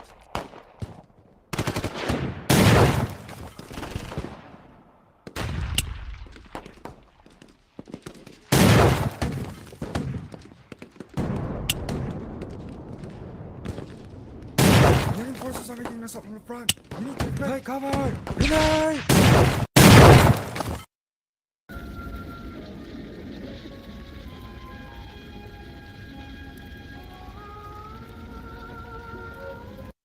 Welcome to the PDRM Museum. This museum is dedicated to the tragedy that occurred at Bukit Kepong in 1950. The danger has passed. Feel free to look around at your leisure.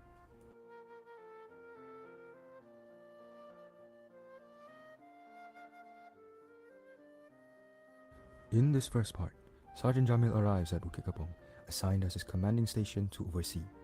Here, he is welcomed by the rest of the officers and gets accustomed to his new station.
In this scene, in the middle of the night, the communists launched a surprise ambush at the police station.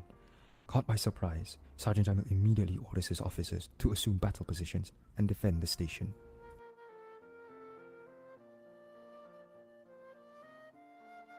After slowly being pushed back and outnumbered, the officers resorted to using grenades in an attempt to prevent the communists from breaching the fences.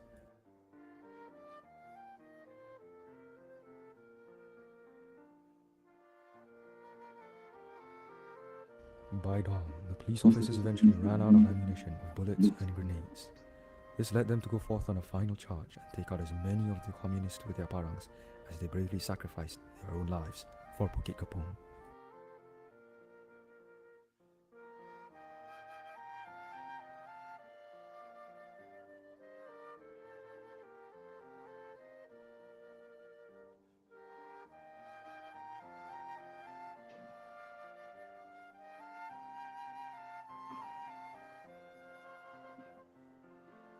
In the aftermath of the officers' fight, the communists had realized at that point their ammunition had run out.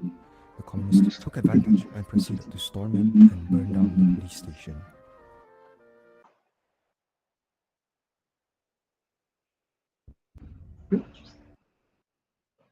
All right, so here is our poster.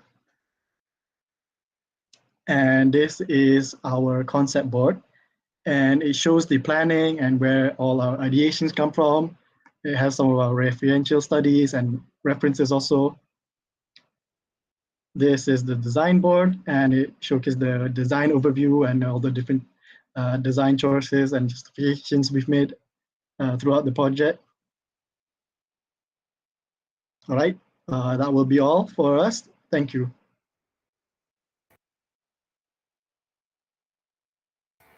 Yep, thank you. Group 3.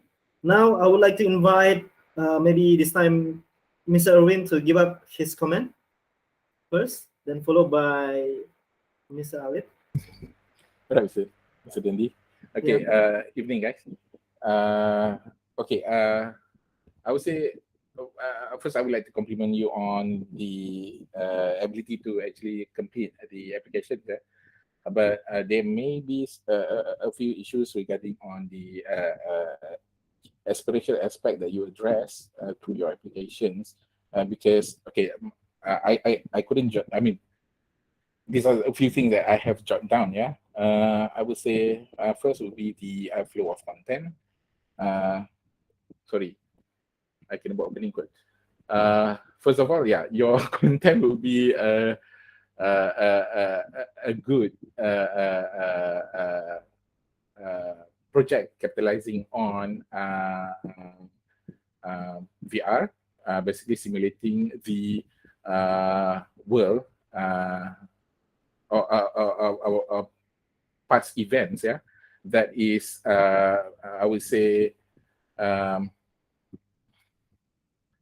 I would say, our national important events lah, okay, of Bukit Kepong.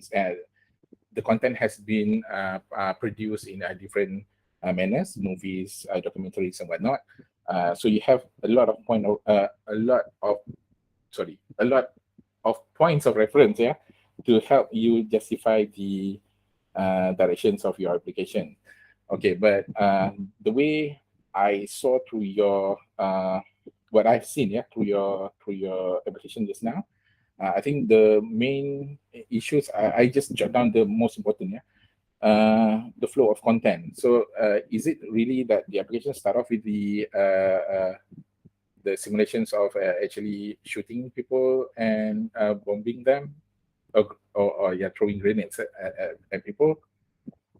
And how does that you think would make I would say, to contextualize with the whole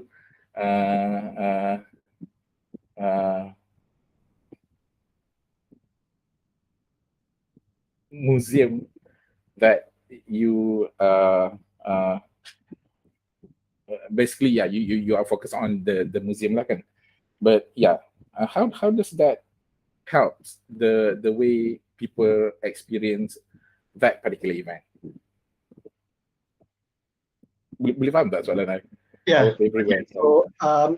So that section in the beginning where they a simulation of sorts, that was a suggestion from one of our lecturers to which serves as a tutorial section. Right. Because without it, so it's mainly for gameplay purposes. Because without the tutorial section, if we had just went straight into the action, then there would have been no sort of introductory segment. But in a way that it is like it is a tutorial and then straight to the whole event thing, right? Yeah. So is that an appropriate? Do you think that it's an appropriate way to actually address the content? It's what I see here. Okay. Sorry, what I've seen here. Okay, I nampak. Okay, once you you introduce your user to actually shoot people without any initial context of it just looks like a murderous Holocaust kind of thing, rather than actually build motivation. But towards the end, you towards the exhibits, yeah, as you move into those section where you have the sergeant, right? Itu you kena ingatkan the sergeant, is it? Yeah, sergeant. Explain all why they are doing those actions. I mean, basically to help user build up dia punya understanding to the event yang tu comes later. So I nampak kat sini flow dia tu macam a little bit weird. You get what I'm saying? So you should build the motivation first, then let people experience the whole event that of the kita panggil apa? War, is it? Yeah, it was. Yeah, I agree. Also, it's kind of a bit sudden to say that. Yeah. So that was my main thing. Second thing would be the exhibits. As we move to the into the museum, where we can actually interact with all these artifacts of the guns and whatnot. I don't know how to address them. Okay, but how does that contribute to those who really wanted to know about or to understand more about the event with those artifacts outlined for them to actually experience, because it doesn't give any information or it doesn't give any context to what we are looking at. You get what I'm saying? So I think they are a little bit of disconnection in terms of whatever being displayed in explaining the event, okay, as a museum towards the user. I nampak dia in just information alone, they're disconnected. Okay, so our initial idea is that about the museums, we follow our reference from the museum PDRM itself. So in museum PDRM, there's a sections about Bukit Kepong. So in Bukit Kepong, they want to highlight that all the artifacts that they shown, in fact, have been used by the police back in the 1950s and 1970s. So if you say that it's disconnected, it is a bit because the museum itself doesn't show that okay, this police is used by by these people, by that people. Right. But we intend to do that. The gun is used, for example, like the rifles has been used by the Sergeant Jamil itself, but yeah, the museum itself doesn't express that kind of solutions. Alright. Okay. My point being, it just did derive over your explanation early on, where you feel that you want to elevate the exhibits of a museum to be a little bit more boring and represented in VR, but you didn't capitalize on the content development that we are able to actually address, to make it a little bit more fun and better context to whatever that, I mean, by just translating whatever that you find in the museum into VR, I think it's just a loss of a miss kita panggil, help me here, the words I would say miss Representative, missed opportunity. Yes. All right. So I think that would be my initial comment lah. But overall, I think it still looks fun. Maybe on the assets modeling, it can be refined so that it looks a little, it address the period. Okay, because I couldn't really tell between the time where we actually went back in time or being in the museum itself. Because everything, the whole environment, the whole spatial visual experience tu nampak very clean, very, yeah, you get what I'm going to say, right? And it just doesn't get me there, or it doesn't immerse me into that particular events that you want to portray. Okay, kalau dekat museum alone, fine, but as we actually traverse into the period, okay, it should be addressed in a way how the situation should be projected. You know what I'm saying? Yep, Mr. Win, hello. Hello, Mr. Yeah, Win. yeah. So I all right. regarding the flow, actually, like this. So because this group, the progression is quite slow. It's, suppose in the beginning there is house explorations where you can select the button to play, right, start, right. and then select the museum and so on in the beginning. Yeah, that's what they did in FFP1. I asked this group to create a scene in the beginning where you can explore the house, starting from the outside and inside, and then I actually expecting imaging something more dramatic in the beginning of the opening. Right, that's what I'm looking for. Yeah, I like to see all this, crying, because our target is to create a sad feelings when people trigger the emotion sadness in the beginning, where people can experience it. Yeah, so that because if you put a museum in the beginning, the exhibition is only one. It's only one. Only the shooting part, and that's why I want to make it the scene in the beginning more more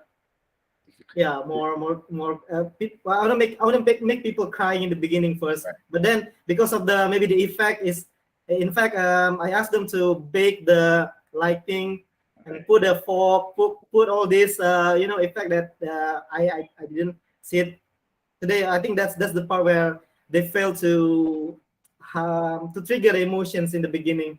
Right. Yeah. So the emotion aspect lah. Okay. Basically, yeah. I would say to summarize everything, I would say that it would be better if we could be able to actually first build up user punya engagement towards the content. Okay, and then outline all those artifacts to give reasons to or describe how the event is actually happened with the limitations back then. Okay, and then but we experience the whole event so that I rasa it will be more effective, as in to deliver that particular event embed as a something that is I would say lebih noble lah to apa who wants to learn about our national event lah. You get what I'm saying, right? Yeah. So I think that's it. I think misalnya boleh sambung lah. I think you have better words for it. Yeah, I think there's a few highlights that you pointed out, Erwin. The flow, so I'll just give an overview. The flow of the experience, the scale or the scope of this whole project, and how much of that has pulled away from the focus of this experience, right? When I first watched your trailer and then all your design boards and how you broke it down, it's very hard to evoke emotions through just on the go, right? So, and I'll be honest, even I have to go check or Google what actually happened in the 1950s. And while you were presenting, I was just glancing on what was it that really happened. I know roughly from the film and the whole thing. So evoking emotion in VR is very hard. Even in movies and the other current today's media is still very hard. I mean, I'm sure your younger generation probably watch all the the dramas and the Korean dramas. You gotta wait till the 12th episode. Only then you empathize with the main character, right? If somebody dies in the movie, only at the end you cry. You don't cry at the beginning suddenly when Tony Stark dies. If Avengers open like that, you're like, wait, what happened? So it's all about building that. If that is your attempt or your focus, right? So if I were to not propose but share some of my thoughts here, is also because empathy and sadness, and then the interactivity is violence, it's hard, right? That's vengefulness, not sadness and empathize. So those are emotions that you could have drawn a board and say, okay, what leads to where? You can write the tempo and say, okay, maybe the opening was more of through the lens of a survivor. So you imagine you could put the audience or whoever that's running this app who wants to say, it's just another person in the heat of the moment, right? So they go, oh, okay, so this is how it was. And then you go, all right, now what actually happened? Whose story are you following here? And then you can frame it through that person's lens, right? So that's a more narrative driven approach. If it's more informational, then you can just be very clear. This is a very informational approach. So you go moment to moment, but you don't need to do shooting. You need to do grenade. Because I also would agree with Mr. Erwin that I could not relate to the experience, right? And I'm like, okay, why? I thought it was about heroism. I thought it was about beating or overcoming the challenges with when the odds are completely against the squad, right? So, but maybe the interactivity is something else besides the fighting. Maybe it's more, I don't know what the details of the history is, but I'm sure there is something in the history, in your research, that could have done, like the turning point. Maybe that's the moment you focus on, the turning point of how they won, right? Maybe it wasn't because of the gun, maybe because somebody else had to go through somewhere and be the decoy and he sacrificed himself. Or you play as that person, and then you can feel the moment to moment. So that's just an experiential thing. If we were to go back to the drawing board and all that. A note about the content. Yes, it's a lot of content, I think, what you all built, but because you built so much, you couldn't focus on the one that would be the most impactful. Was it the artifacts? Was it the guns that really was the whole story of this? Or was it the house? Or was it which one was it, right?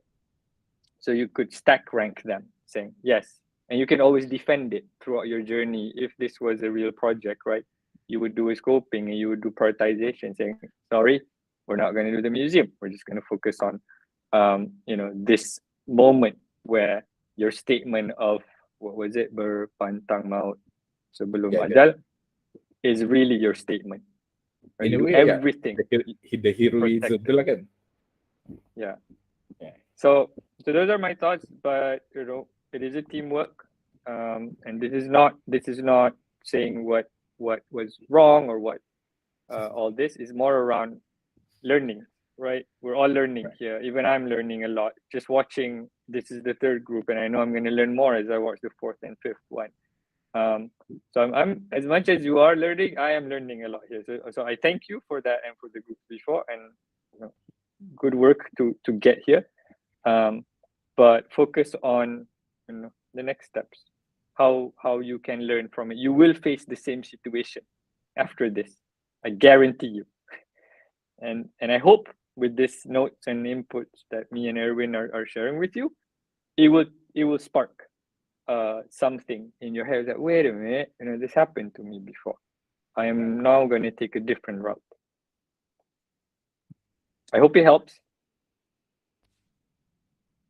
Okay, thank you, sir. That was very insightful, and we definitely appreciate that. Okay, guys.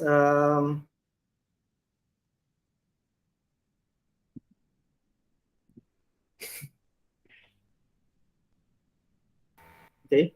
All right. So yeah, hello. Yeah. Actually, maybe my expectation is too much actually, because you guys are 6 people in this group, different with others, which is only 2% after this, and then previous is 3%. That's why I actually expecting more. I don't know. In the previous consultation you showed me in the beginning, there is a scene where you can move around and see the police, right? And then you can click start and then watch the TV. But I don't know. I didn't see it today. But well, anyway, it's a good job already for you guys to come up with this. Yeah. So let's also give a round of applause to this group. Thank you. Yeah, it's a good job. Anyways, you did a good job already, guys. So okay. So anything you want to add, Mr. Erwin, maybe? Nothing. It's just that maybe what I'm looking for is beyond your, I would say, maybe just a little bit high on the expectation, because I'm into virtual heritage and all that. Okay, I would say my own interest would be like building up a story out of all these cultural or events or narratives. But you guys have gone through a VR3 where you guys actually learn about building narrative in a game, so you can actually refer to those games and actually apply a better strategic engagement, to actually deliver those information unconsciously to the user, faham tak? While enjoying the narrative. And that's why I start off juga tadi tu, you ada a lot of point of reference, videos, documentaries or whatnot, that you can actually pick up, and actually on you punya project ni, I think it's the craftsmanship of the script tu yang penting. Yeah. To be honest, I'm with this group. A lot of drama happens, because of the COVID. Right. Someone got COVID, and because of that, and the PC also broken, the memory things. That's why maybe that's affecting the progress last time. So, but anyway, lagi satu I just nak add in from the content. I mean, for us lah, as a Malaysian, you work on a. I mean, I know it's hard. Like Mr. Alex says, I know it's hard. Tapi kita nak build that point of feeling proud or feeling at home, a sense of belonging through these contents kan. Yang itu saja. Maybe it's on the higher side of the expectation lah. Yep. Okay, but that's what I say. But what you did pull off is basically you still able to complete the whole application. Okay, let me just mumbling. It's just the details that we expect more because of you guys are 6 in the group. That's the make it more, Okay, Combined so group, man. yep, thank you guys for presenting and comment from the panels. We took it, we take a note on that. Thank you for your suggestion on the flow and so on. Right, so we are gonna move on to the next project, yeah, by two person now, Kai Sun and Suliman, yeah. So Kai, are you there? Hello, Kai and Suliman. All right, so yeah, I'm going to leave it to you, Kai, to share about your project to the viewer. So to you, Kai. Hello, you hear me? Yes, we can.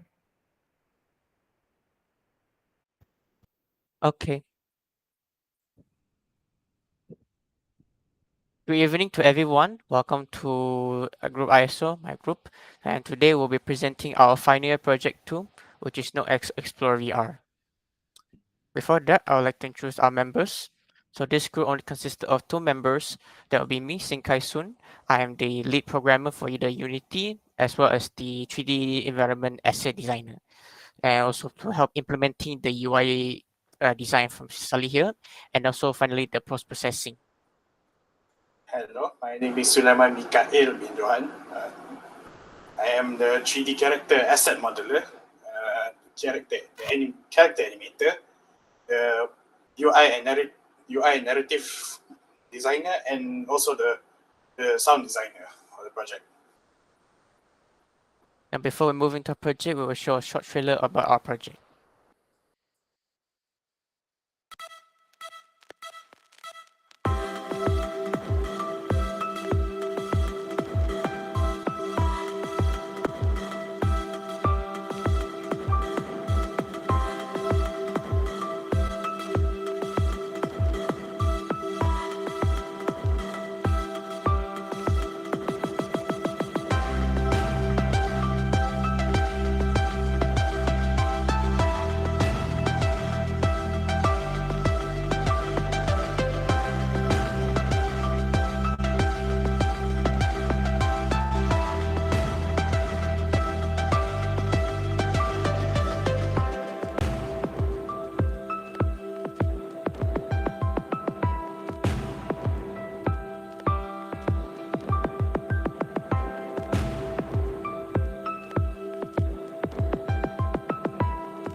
So what is Explore VR platform?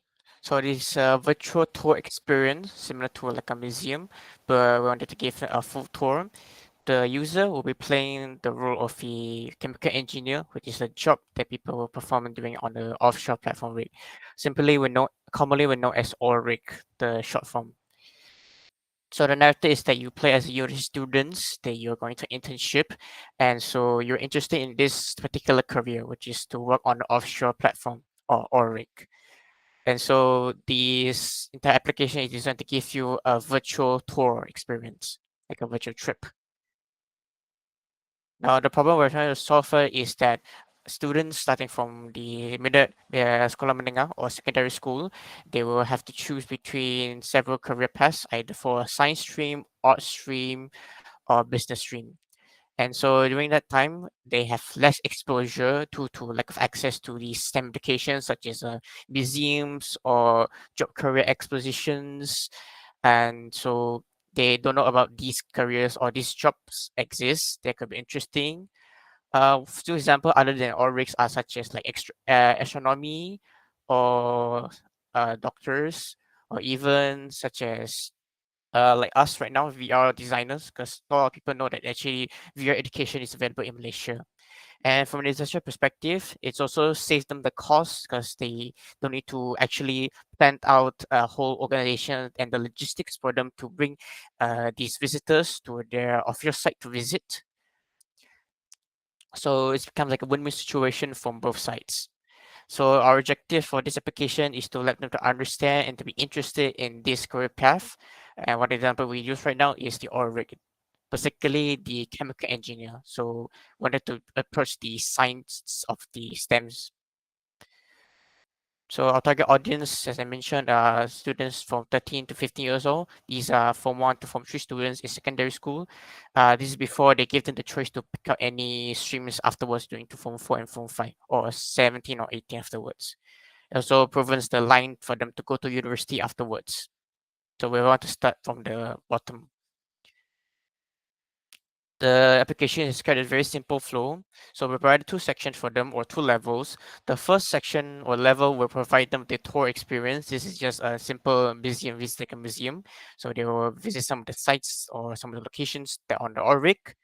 After they done the touring part, they can go to the lab part. The lab part will have interactions for them to do, like a hands-on experience.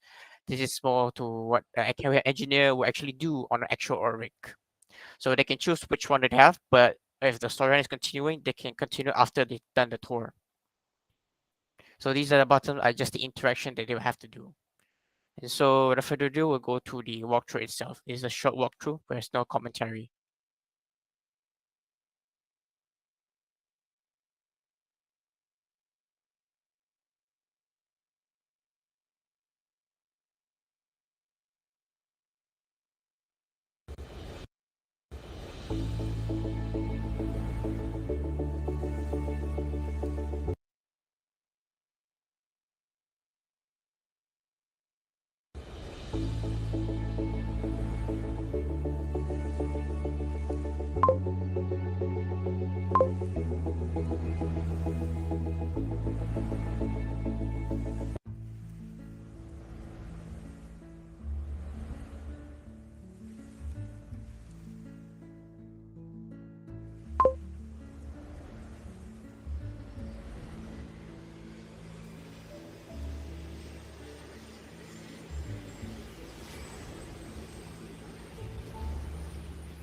Welcome aboard the apparatus.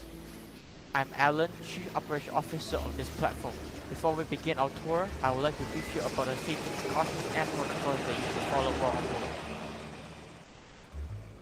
Remember, helmets always stays on when near heavy machines, use the railing while walking near the edges, and things can get loud, so have some ear protections.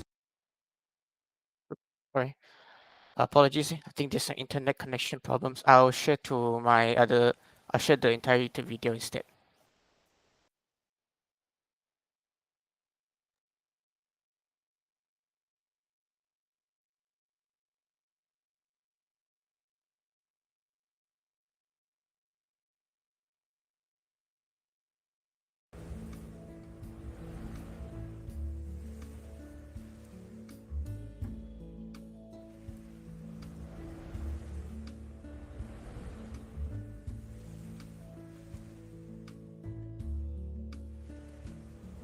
Hello, I'm Pablo. I'm the pump mechanical technician here, and it is my job to make sure the machines around here work smoothly so we can produce oil and gas. Thus, I always take great care of them, like my children. This is our processing sector, where untouched crude oil and natural gas are pumped from the seabed and processed for higher usable quality.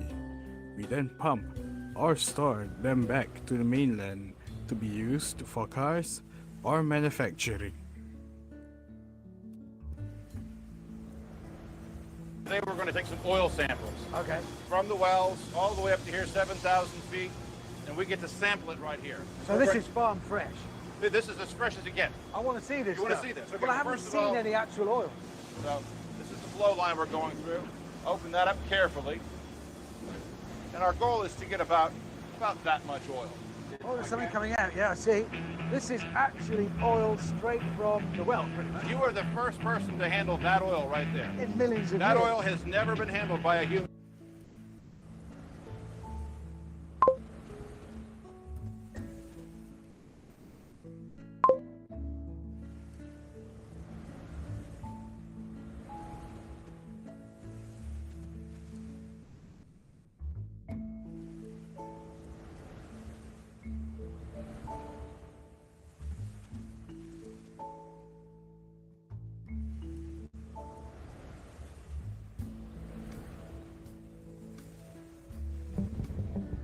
as well as the 24.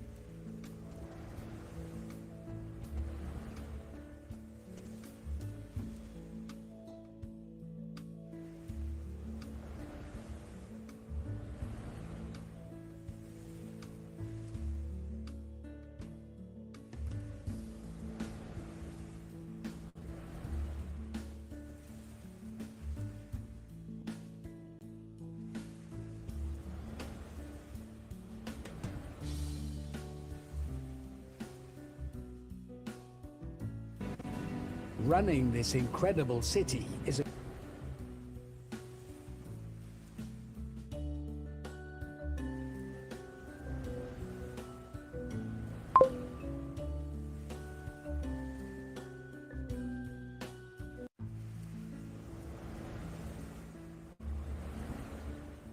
Welcome to the lab.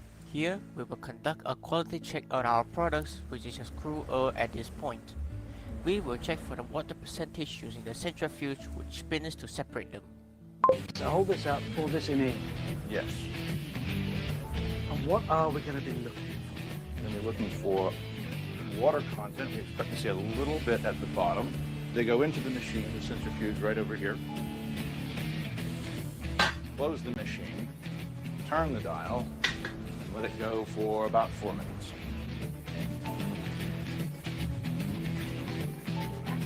It's actually about a 0.2% water. So that's a very, very, very small amount. Portion at the bottom here, that is the water that's come out. Is that acceptable? Yes, it is. First, pick up the test bottle and collect some samples from the pump dispenser over at the process sector. Follow the path.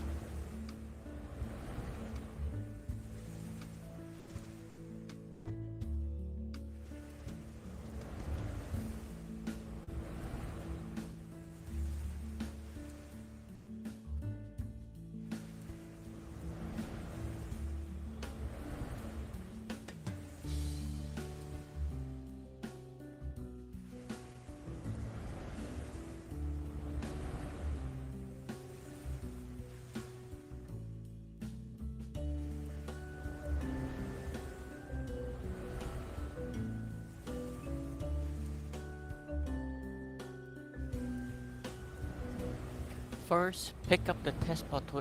Next, pour the crude oil into the test tube and place them into the centrifuge machine. Press the red button to activate it and wait for 30 seconds.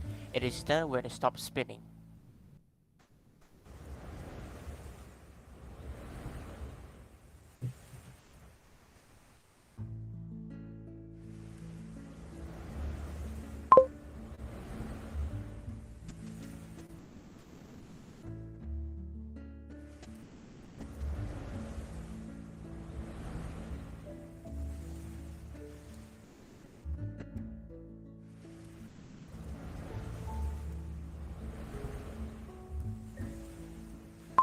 Once done, give me the test tube by putting into the green circle here below.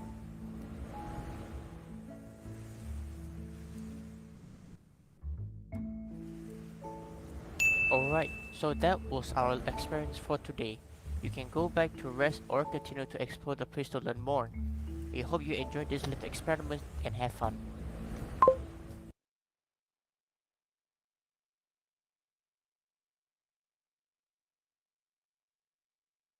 Okay, so that was our short walkthrough. Apologies for the video playback just now. There was a minor internet issue. Continue on, we'll go to our application concept design. So for our concept, we divided the experience into two parts. One is the tour and another one is for the lab. We based on our references from real examples and the video documentary by one of the famous presenter. His name is Richard Hammond. So he visited our oil rig. So we want to kind of use that to help us to visualize our experience into the application itself. So we have our main orbit design. We combine two designs. One is the apparatus, the one that he used inside the documentary. The other one is from the J4 platform, which is a Malaysian-owned oil platform owned by Petronas. We combined the two of them is because we don't want to make it, the video itself you can see is quite big, so we don't want to go too big with the oil rig because they want to go in for shoot 4 parts. And so we want to get lost in this way. We also combine it to make it short so it's easier for them to explore, so don't cram too much information to them. The lab part, they have a similar one, but it's a real life thing that they do for like chemical engineers when they're on board the rig, but they do it on a much larger scale than we were doing here. So we're just compressing the experience to sizable package. So for the environment, just as I showed you, there's already 5 if you don't count the helicopter when they're starting the scene. So these all 4 areas are also present inside the documentary, so we can easily split them to several sections that the specific information for that can be focused on. So here's our character design. The character design is also based on the real life uniforms that they have. Some of the characters, they are just represent each of the sectors that we just shown.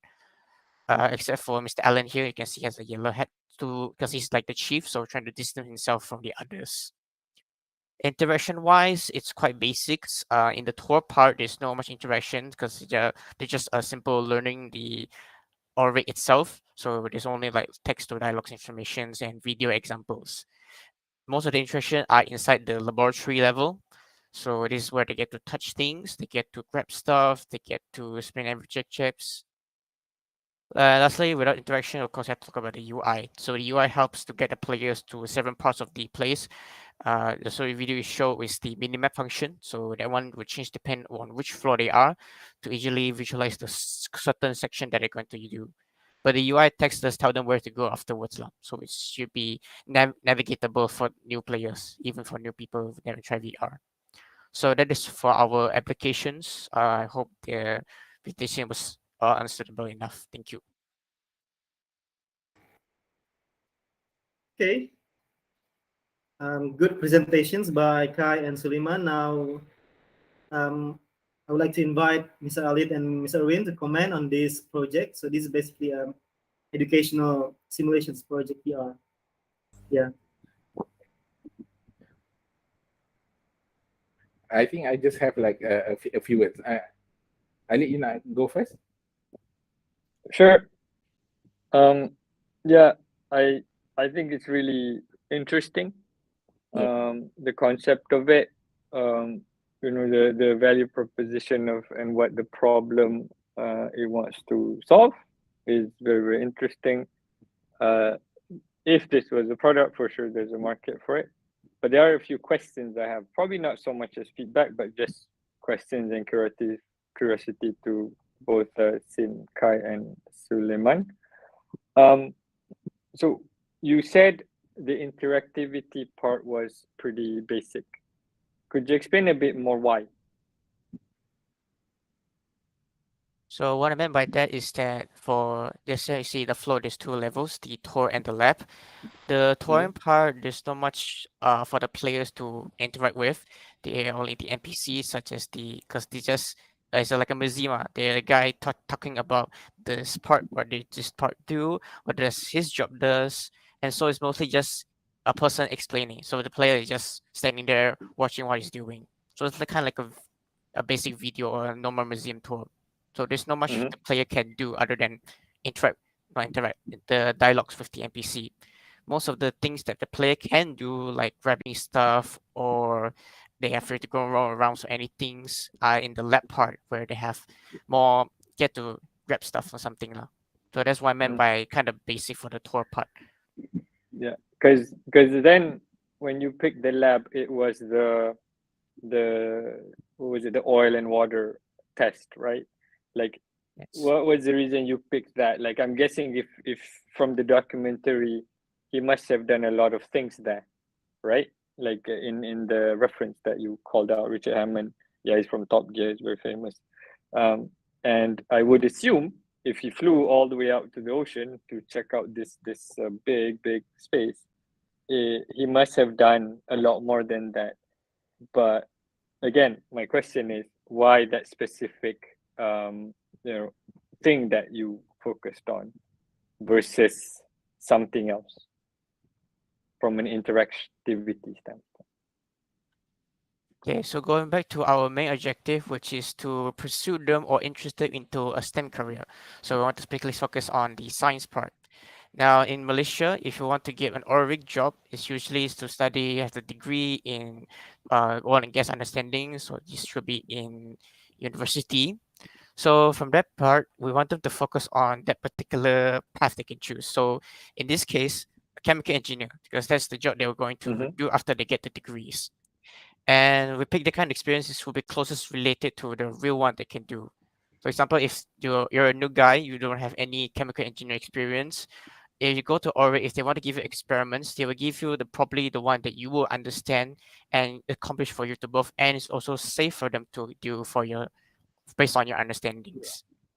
So the uh the quality check just now in centrifuge was the I can say the safest and easiest for new players to understand, as well as the closest one they'll get if they're able to pursue a degree in the particular fields when they go to university afterwards, and presumably to go to the job after they get their education done. Okay. No, that's very interesting because you are trying to what I take my takeaway from watching your presentation, you're trying to fill a gap, right? And that's always a good thing about product development. You want to fill a gap but you don't want to fill it too much. And also you're trying to create a good space as an introductory phase of this just to pique the interest, or you just want, you got them hooked because you know the target audience. That's pretty cool. This is another question I have out of my own curiosity. The first person you met was Mr. Pablo. I'm assuming he's Spanish or Latin. Like, is there a reason why you picked those, those kind of ethnicity? But however, the voice recording is completely not. It just breaks the immersion a bit. Like, if you both were the ones recording the audio, and this is what I would have done, I would have just made it a little bit more localized, so to speak. just a thought there.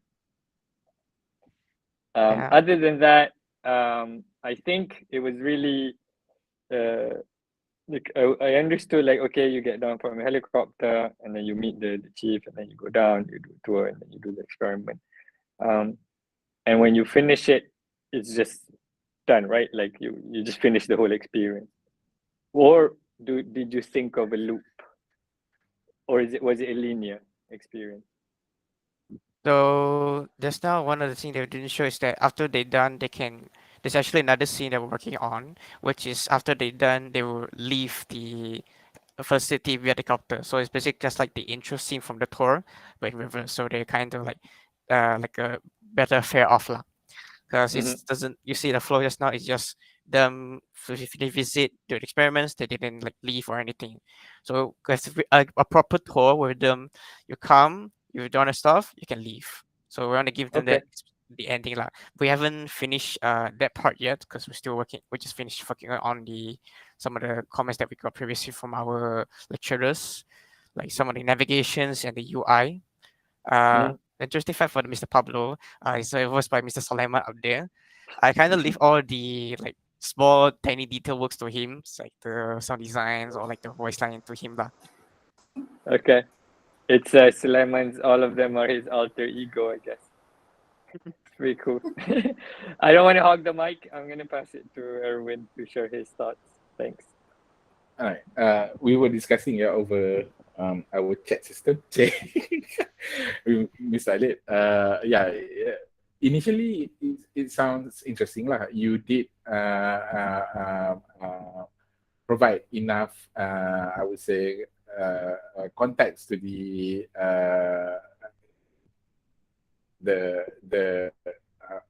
how would you say, the experience lah. Okay, it's like a virtual tour of a career path. Experience it itself in that particular the subjected space lah, which is the ORI, right? The thing that I would say, it is quite simple. I'm okay. I would say that I'm okay with it as an introductory to the career path, right? The only thing that you can actually work or address better Of course, creating the persona of Mr. Pablo and the rest. Uh, uh, to me, it seems a little bit too linear, right? So you're following the path, meeting up people with different context of the job scopes within or on a already ada, tapi nampak dia end macam Mr. Adik cakap lah, dia end just like that. Okay, so there's no point of exploration. But I mean to me, I think whenever speaking of experiencing the job scope, okay, I would want to actually explore throughout the ORI. What can I see? What are the things that you would normally find in the normal job scope, right? Yeah.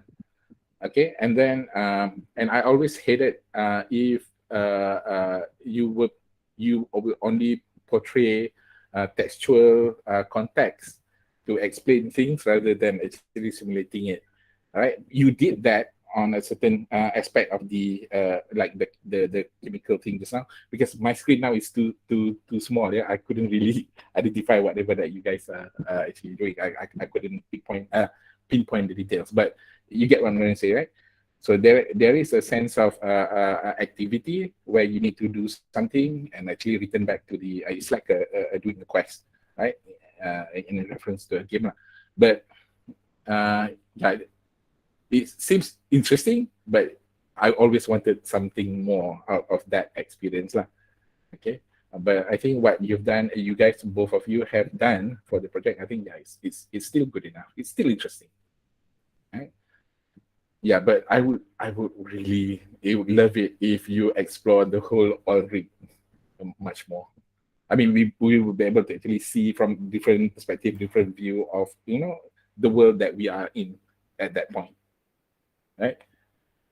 It's not something that is normal to us, I would say.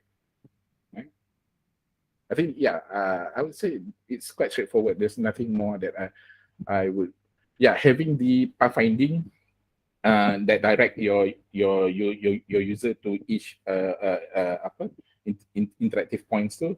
That's good as an initial going about that already. And then why don't you just let the user to explore a little bit? Yeah. Right. So I think that's it. Thank you, Mr. Erwin and Mr. Alit. So just now, Mr. Alit mentioned that he imagined these things can be put inside a petrol science, for the virtual experience. So I think that's pretty much a good idea. Maybe you can sell it to petrol science and so on. So for me, given only 2 persons working in this project, I think it's more than enough, guys. And I appreciate because you always come for me when I call for consultation and progress update, you're always there. So you whatever I asked, you did it. So yeah, it's good job already. I appreciate it. All right. So yeah, thanks Kai and Sulaiman. Let's give a round of applause for them also. Yeah. Yep. All right. So now come to the last theme for this session, which is theme number 5. Sorry. So consists of Yishan, Liu Hang, Su Yun, and also Yu Sing. Right. So hello guys. Yishan. We're here. Okay. Are you ready? Yeah, we're ready. Okay. So I'm gonna pass the session to Yishan to start their project presentations. So it's all yours, Yishan. All right, thank you so much, Mr. Dandi. So, good evening, everybody here. So, my name is Yi Xiang, and I will be the main presenter of our group project, which is Electrolysis VR. So, here. All right. So, this is our group. So, let us, before we start on our group project, so first let us introduce our group members. So, first of all, there's me, Yixiang. So I'm the project leader of this group. So my roles in this team are I am a Unity developer or an assistant Unity developer, and also sometimes I help on the codings. And I am an audio and music designer for this entire project. And I'm also part of the environment designer team for this project. So hello everybody. So my name is Chen Xun. So I am the animator in this group and the 3D modeler and the assistant environment designer. Hello everyone. So my name is Choi Yu-sing. So basically, I'm in charge of environment design and also 3D modeler and animation modeler. Hi everyone. My name is Liu Hang, and I am the programmer for most of the coding sessions. And then I also been part in the Unity developer, and some are also the poster and video designer. Right. All right, thank you so much, groupmates. So before we enter to our project on our concept and also, so first let us watch the trailer for our project.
All right, so that was our trailer for our project. Moving on.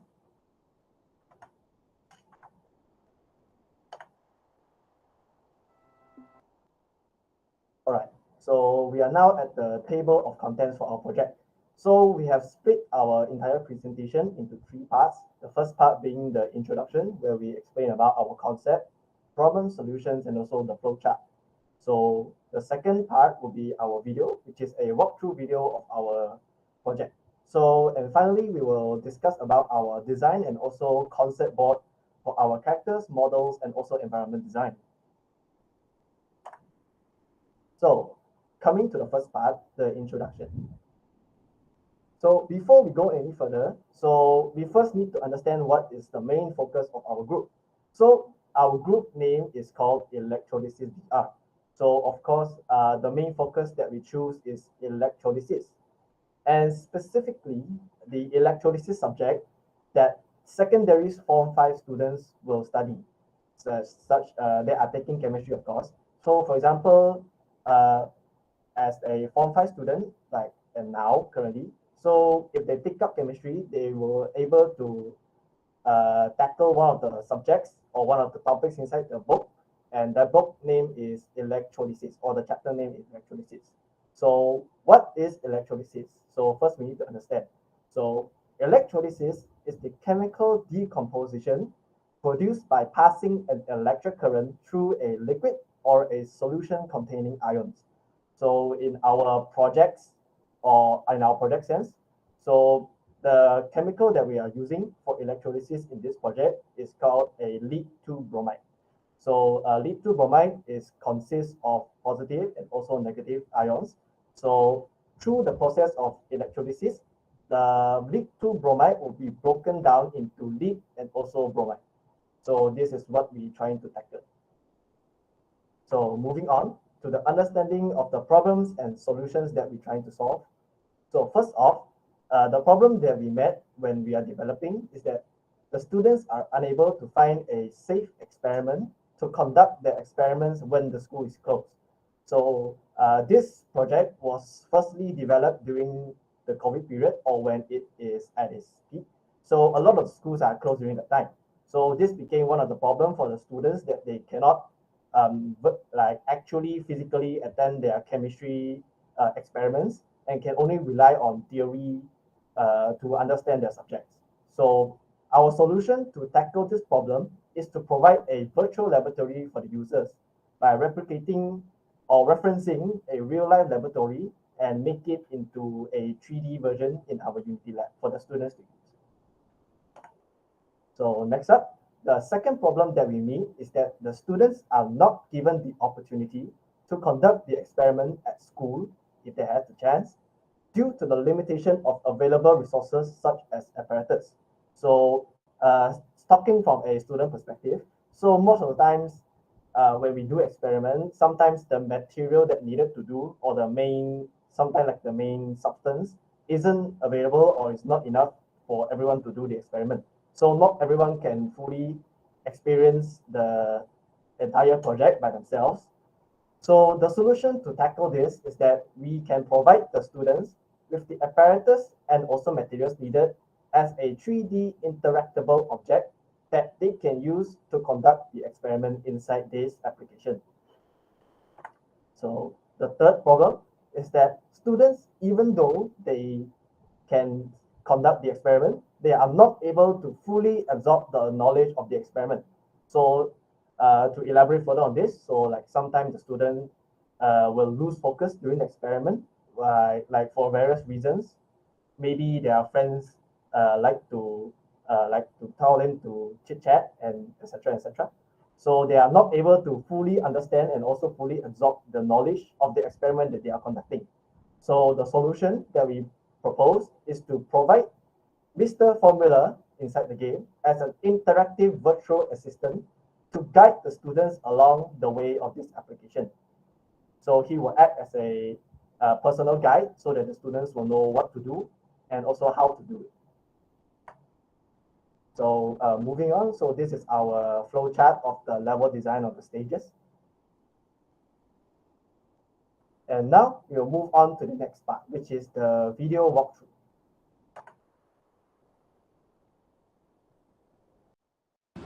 Hello there. Welcome to Electrolysis VR. To get started on the application, interact with the start button on your screen with the trigger button on your controller.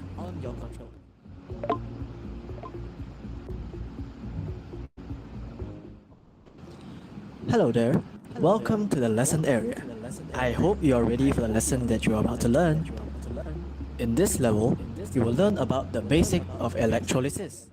Bromide by kscience.com. In this video, we're going to use the electrolysis of molten lead bromide to understand what happens at the electrodes. This is the cell or power pack, and it supplies a DC. Step 1. Fill a crucible with lead-2 bromide powder until it is half full. Open the chemical bottle.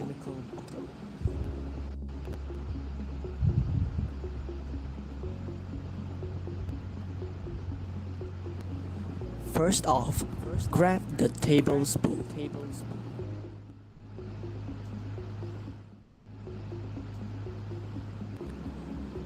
Insert the spoon into the bottle. Scoop the lead-2 bromide powder with the spoon.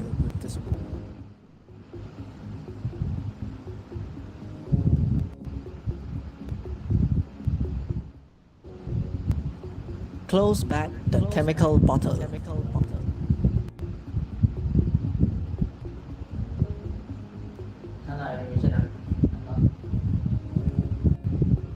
Well done. Now let's move on to step 2. Press the next video button to move on. Step 2. Place the crucible on top of the pipe tray triangle at the tripod stand. Grab the wooden holder.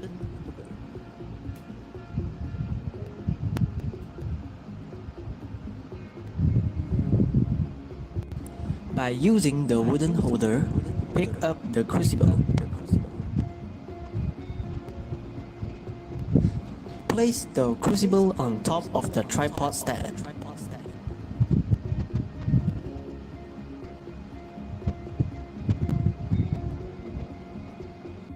Nice! The crucible is on top of the tripod. Well, Let's now move on to step 3. Insert the batteries into the battery holder.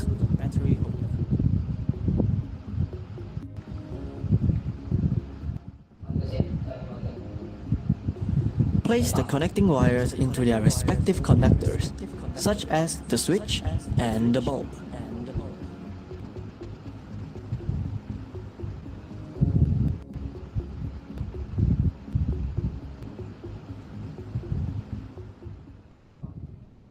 Alright, we have now set up the circuit.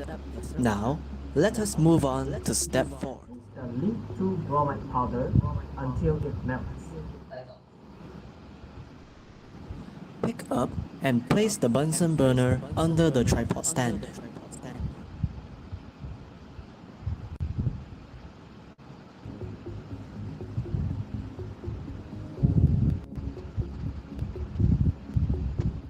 Turn on the Bunsen burner.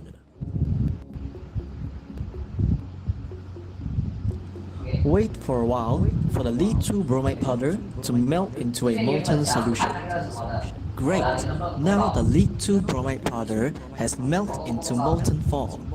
So let's proceed into step 5.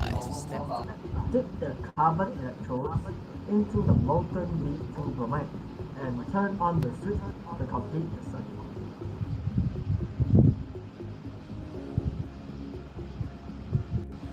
Adjust the carbon electrodes so that they are dipped inside the crucible. Flip on the switch to finish connecting the circuit.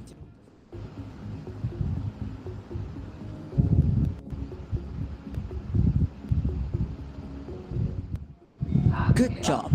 Everything has been set up. So, let's move on to step 6. Press the on button to activate the furnace. Observe and wait until the light bulb lights up. Perfect! You can see the bulb lights up when the electrolysis is being conducted. Do not stand too close to the furnace as the bromine gas release is poisonous. Now, let's move on to step 7.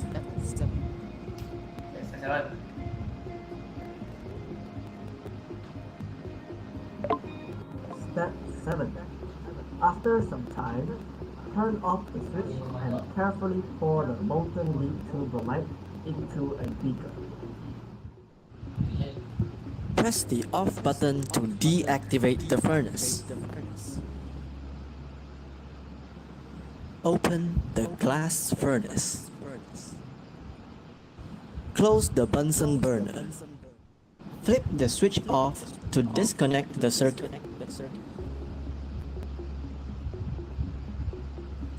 Now, move away the carbon electrodes.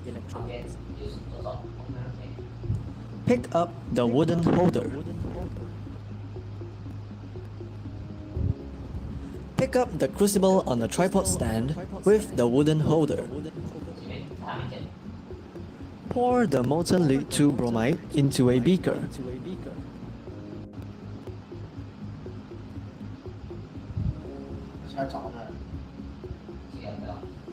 Nice. To the final step.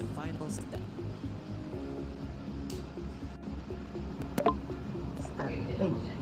Observe the substances that are formed at the cathode and anode and record your observation.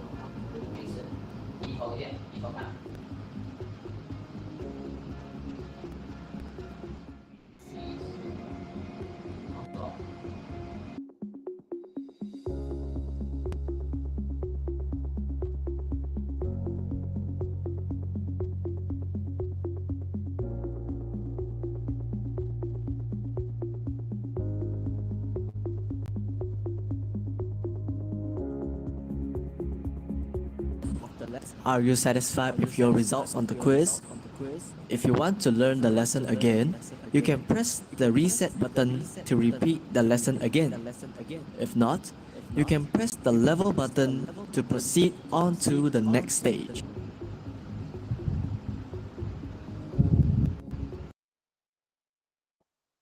Alright, thank you so much for watching on our walkthrough. So let us move on.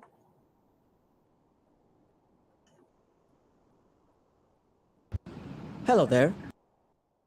All right, so let's move on to the third part of our presentation, which is the concept and also the design board on our characters, model, and also environment design. So first off, let us start off on this poster, which we designed on for our application. Okay, so this is our concept board. So we have designed our laboratory as in reference to a real life laboratory in like a real school, as you can see here. So we actually went to a school and we asked the teacher whether or not we could take photos, and we also mix that environment with some reference that we took on ourselves. So next up. So this is our design board. So on the design board, we went on to a more virtual world, metaverse type of world in condition to contrast to a more traditional kind of laboratory to have a more sci-fi feeling. So Mr. Formula is also replicated based on a real life tutor or guider that we ask from the lecturer or the teacher, so that for the lesson area, so we ask the teacher so whether or not we can use the things that we did, or also like how we do the experiment inside the video as a reference for the NPC that we're going to use, and she said yes. So that is also like the birth of the purpose of Mr. Formula having animation. So thank you so much for everyone for watching. So does anyone have any questions about our project? All right. I invite Mr. Alit and Mr. Owen to give a feedback.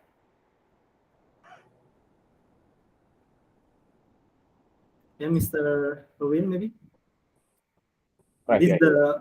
the last group, by the way. Yeah. Yeah. Evening, guys. Okay. As a concept, yeah, for the application, it seems interesting, but yeah, fine. The idea, okay, or the concept of actually having a virtual laboratory for students to actually explore their or do experimentations, okay, with looking into all these yeah, by experimenting all these chemical substance in a lab. I think it is interesting. I'm pushing it. Okay, but I think what I've seen through your video, your recorded video just now, all I seen is just that you just utilize the whole aspect of that one counter, forgetting the whole space within the lab. You get what I say? Yes. Why Our this? main focus on during the experiment is actually having like inside the video, right? So for example, I want to do step 1. So when I press an animation, so there's like Mr. Formula at the side of the room will actually like do the animation first, and then the user will Mr. Formula does this kind of movement, so I can basically like copy the 3D animation from Mr. Formula if they don't know how to do it. Yeah. So in this case, so since we only have a limited time to showcase a lot of steps that we did actually, so because we have like 8 steps for our experiment, and each 8 steps were divided into their own separate segments. So for example, if a step requires the user to plug in a few wires and such, so Mr. Formula will actually show like this wire plug into this wire, and then the user will have to like go next and then go next. So they take it like one step by one step. So that's basically like the whole application. So but due to time constraint, so we have to like do it a bit faster, so you can see like some of the screen only shows Mr. Formula. By following the instruction given by Mr. Mr. Robot, is it? Mr. Formula. Mr. Formula.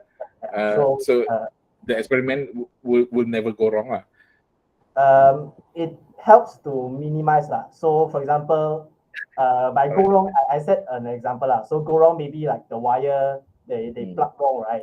So the system would actually like not let them plug the wire wrong. So by, for example, if I want to put the battery inside the socket, I can only put it the right way, or so to say. Okay. But yeah, I mean, basically, by establishing the application, yeah, I think it would be more fun if, yeah, I'm not sure about the content, but it seems guided. But yeah, at some point, you may be able to actually provide users with points of exploration, or experience what did they do wrong without risk by doing it in VR. But here dia nampak macam kan, it looks like a linear kind of a process. It's still okay for to introduce students with to experience the process, but anything that you have worked beyond that, the one that you showed us, is there any? Yes, there's actually in planning.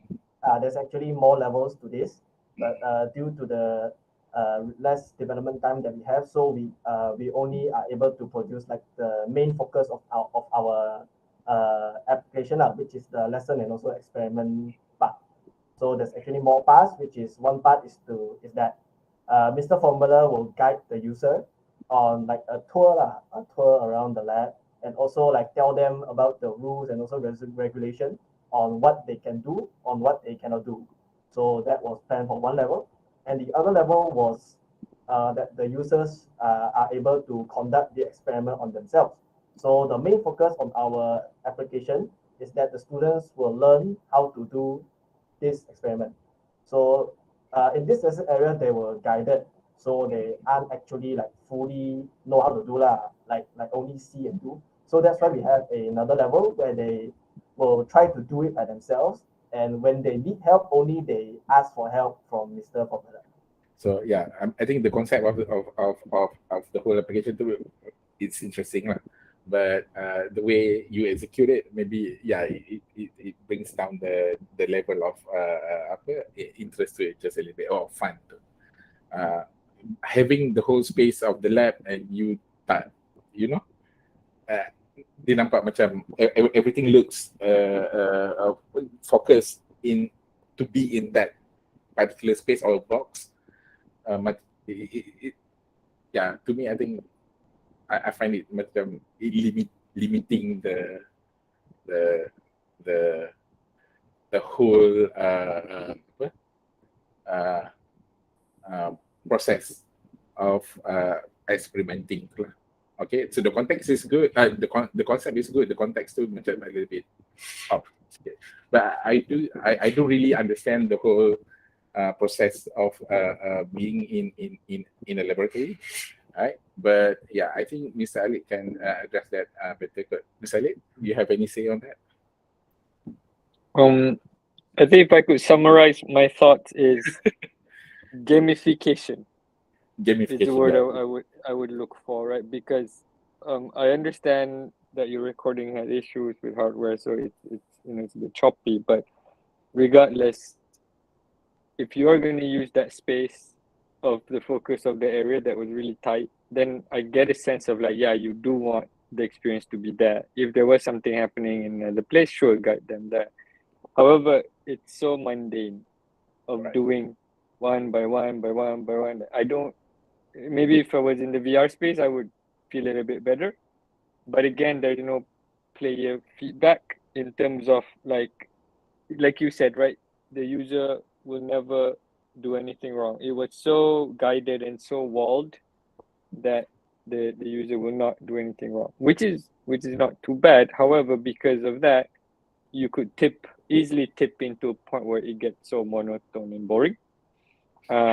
So if you would have gamified it a little bit, sometimes it's explanation, and then suddenly, and it's always okay to add a little bit more life into your environment. Like let's say Mr. Formula, right? It's not like it's a robot. If you go look at games or medias or movies, right, you can have the perfect robot companion, but you can also have the more I don't know, a little bit more comical, a little bit more jovial, a bit more character to Mr. Formula, so that he would guide and gamify things. Maybe the gamification comes from Mr. Formula. So as you're doing this step by step, there are injection of, wait, this happened. You can move the user somewhere else. I'm really unfamiliar with the scientific side of what this whole experience is, so I can't give too much of a feedback on that part, unfortunately. But however, yeah, it is like, okay, you want to do tour, maybe you can interweave, not just here is a tour, here is a lab. You can interweave it, so it's always a little bit more, there's a tempo to your experience, right? I think just try and mix it up a bit, see what comes out of it, because you're working with something that is very, very specific and accurate, right? So you don't wanna break that accuracy, because if you inject too much creativity, but you also don't want it to be like, because of accuracy it gets so boring, and people just think, okay, yeah, what's so special about this? Sure, I get it, I can't bring a lab to my house, but why would someone sit in this experience for, I don't know how long you're timing it for this whole experience? Is it an hour? Is it half hour? The basic experience for the entire thing should be about an hour or half, like 45 minutes average. 45 minutes is a From very start long until time. end. Yeah, very long time to get somebody hooked and focused on in VR, right? Because you're not, unless you have a cinematic and you have a lot of things happening and moment to moment stuff, 45 minutes is pretty long. So that's what I would share my thoughts on it. But I'm also curious, like, if this was a product, where would this go? If you four of you have wrapped this up, done, and you want to productize this, where would you go to pitch this or sell this? I guess we would head to like educational institute, since the topic that we actually focus is actually like the topic itself is from the textbook. So our main reference was the textbook and also the chemistry teacher from an actual school. So that's what. So this is where it gets interesting, right? I purposely asked you this because I know we go to VR, we go to game development, we go to all this creative stuff because we want to give our own take on things. We have to have an opinion, right? So I'm not saying the textbooks is wrong. I'm not saying the teacher is wrong. No, this is not wrong. We are the people who change perception. We are the people who give experience that nobody can think of. So you got to think outside of the box, right? Because you have all the power of this virtual world in your hands, literally, both in you coding it and when people are using it. It's their hands and their eyes, right? So what you do with it, it's limitless, right? You're infinite. So you shouldn't ever feel like you're bound by, sure, the factual things, I get it. You have to follow. So maximize, should you ever need to do something like this again, or if you want to expand this as a real product, it'll be really interesting to explore beyond this, because the whole theme of it was metaverse, right? Metaverse is world within world within world, infinitely. So think like that, and I think it will help you spark a few more ideas should you want to do more projects like this in the future. Thank you so much for your opinions. Welcome.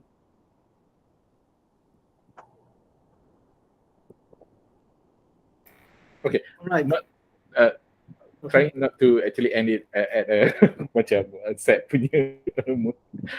It's a good initiative. I don't think the all, way right? you position the experiment to maybe it looks a little bit boring or monotonous, like Mr. Adit says. Yeah. But I'm very sure from a technical standpoint, right? From the technical execution. Sorry, I forgot that. So there's the experiential part, but there's also the technical part. So to do that function, to make Mr. Formula work, I'm sure you've done lots of lines of codes and lots of testing, lots of debugging. That part, yes, I give credit to this group. Because if you told me you got it running for a whole experience for 45 minutes, I'll be honest, I haven't done any VR experience in 45 minutes so far. Here at Unity, we do like bit by bit to test, right? So yeah, that's a credit I would give to you guys. Thanks. My suggestion, you can actually elevate the whole process better by addressing design solutions like to your application just now, like how the text should be presented, right? The whole context of the spatial the experience tu dah ada. You did address that, but then we didn't actually experience it. We only see it as a background. You get what I'm saying? So the whole space tu macam underutilized, right? So yeah, that's what I'm trying to say. Yeah, it's a very challenging project actually when they pitch this in design one. In FYP one. Right. Whenever students pitching this educational, chemical, this is really challenging. So actually, I'm asking whether you want to go with this idea or not, or do something more storytelling. Okay. The thing about building experience, like Mr. Adit says, you've learned from the module, okay, experience it, and then reinterpret the I would say the module to the way that it would be more entertaining, engaging, and yet you capitalize whatever VR capabilities lah. You get what I'm saying? So point dia dekat sini, you tak brush up on that part lah. Yeah, because like Alit said, in order to create, when you grab and then put the chemical things in the tube is quite challenging for you. You are always asking me, please help me. I will help in the end.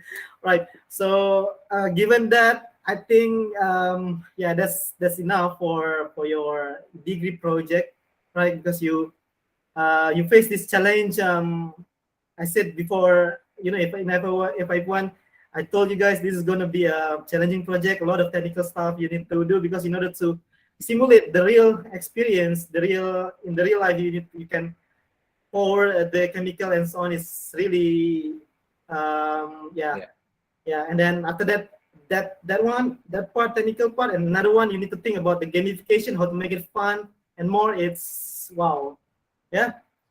I have sorry, Danny, just to inject some thought so that this group because I just don't want to say, think gamification, but not give an example. My example might be a little bit crazy, right? But because this thing is so mundane, you influence the experience through external.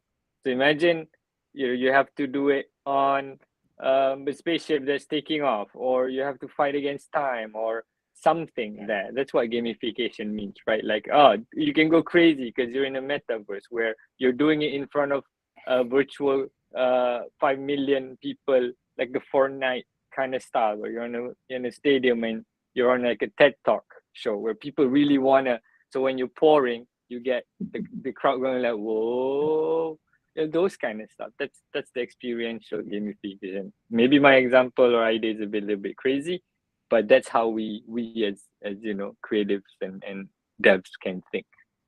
So sorry to cut you, Dandy, but I just felt like but I think it's because that's the difference between, that's the value of metaverse, because if we do something similar with the real life, then what's the value of the VR? You need to exaggerate, right? Making fun and making more. But all these ideations is I have to agree with Mr. We did that before with Cube, remember? Yeah, Cube last in year. a way, they did interpret it differently. I mean, the whole context of the module, right? Yeah. Right. So, okay. Thank you for your presentations, Group 5. The last group. Let's give a round of applause to this group also. Yeah, for their hard work. Still good. Everyone for watching our presentation. Okay, so now we are reaching our end of the session today. So I would like to maybe talk with Mr. Alit and Mr. Erwin to maybe can you give us some final message before we end this session today? Maybe which group you think that is the best one, your favorite? Which one, Mr. Alit? Which project? For me, Yeah. My personal favorite would be actually is the Bukit Kepong. Only that if it's done well on the content side, but as a well crafted application, I would say between the first and the second group, which is I think the first one address whatever that we have outlined for them in VR lah. They did able to grab their understanding, actually craft a good enough application, and it's still useful.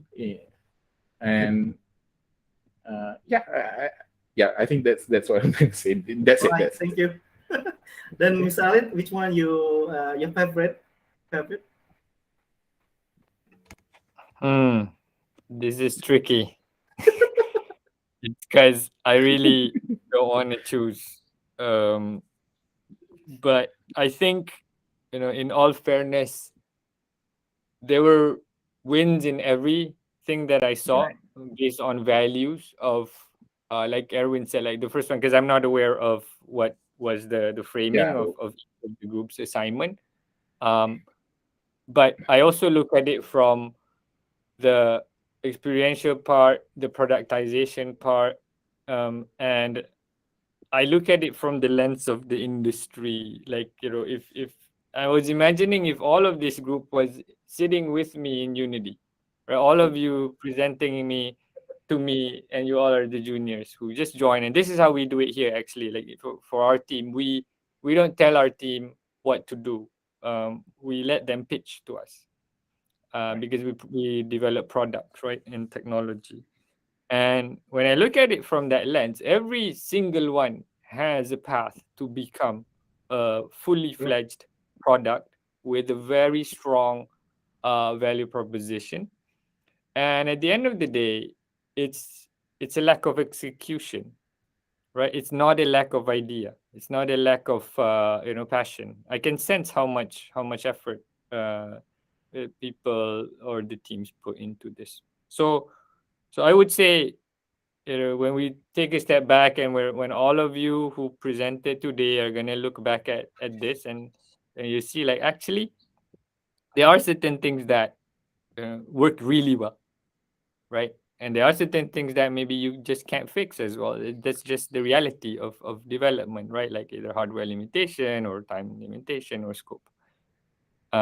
But each one of the five that I saw, I would probably approve all of those to go into prototype 2 stage, I would say, because this, what I see here today, is really a prototype level, like almost like not even the finishing of the prototype of a pitch that I'm used to see in where I work or where I sit, right? So I wouldn't say there's no winners or losers. I would say it's just getting a step further into the actual development of either product or tech or games, whatever you choose.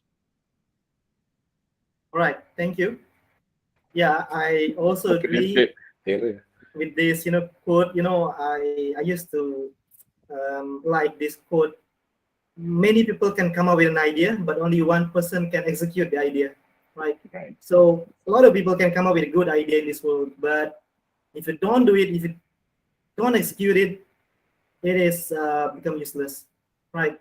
So when you got an idea, you must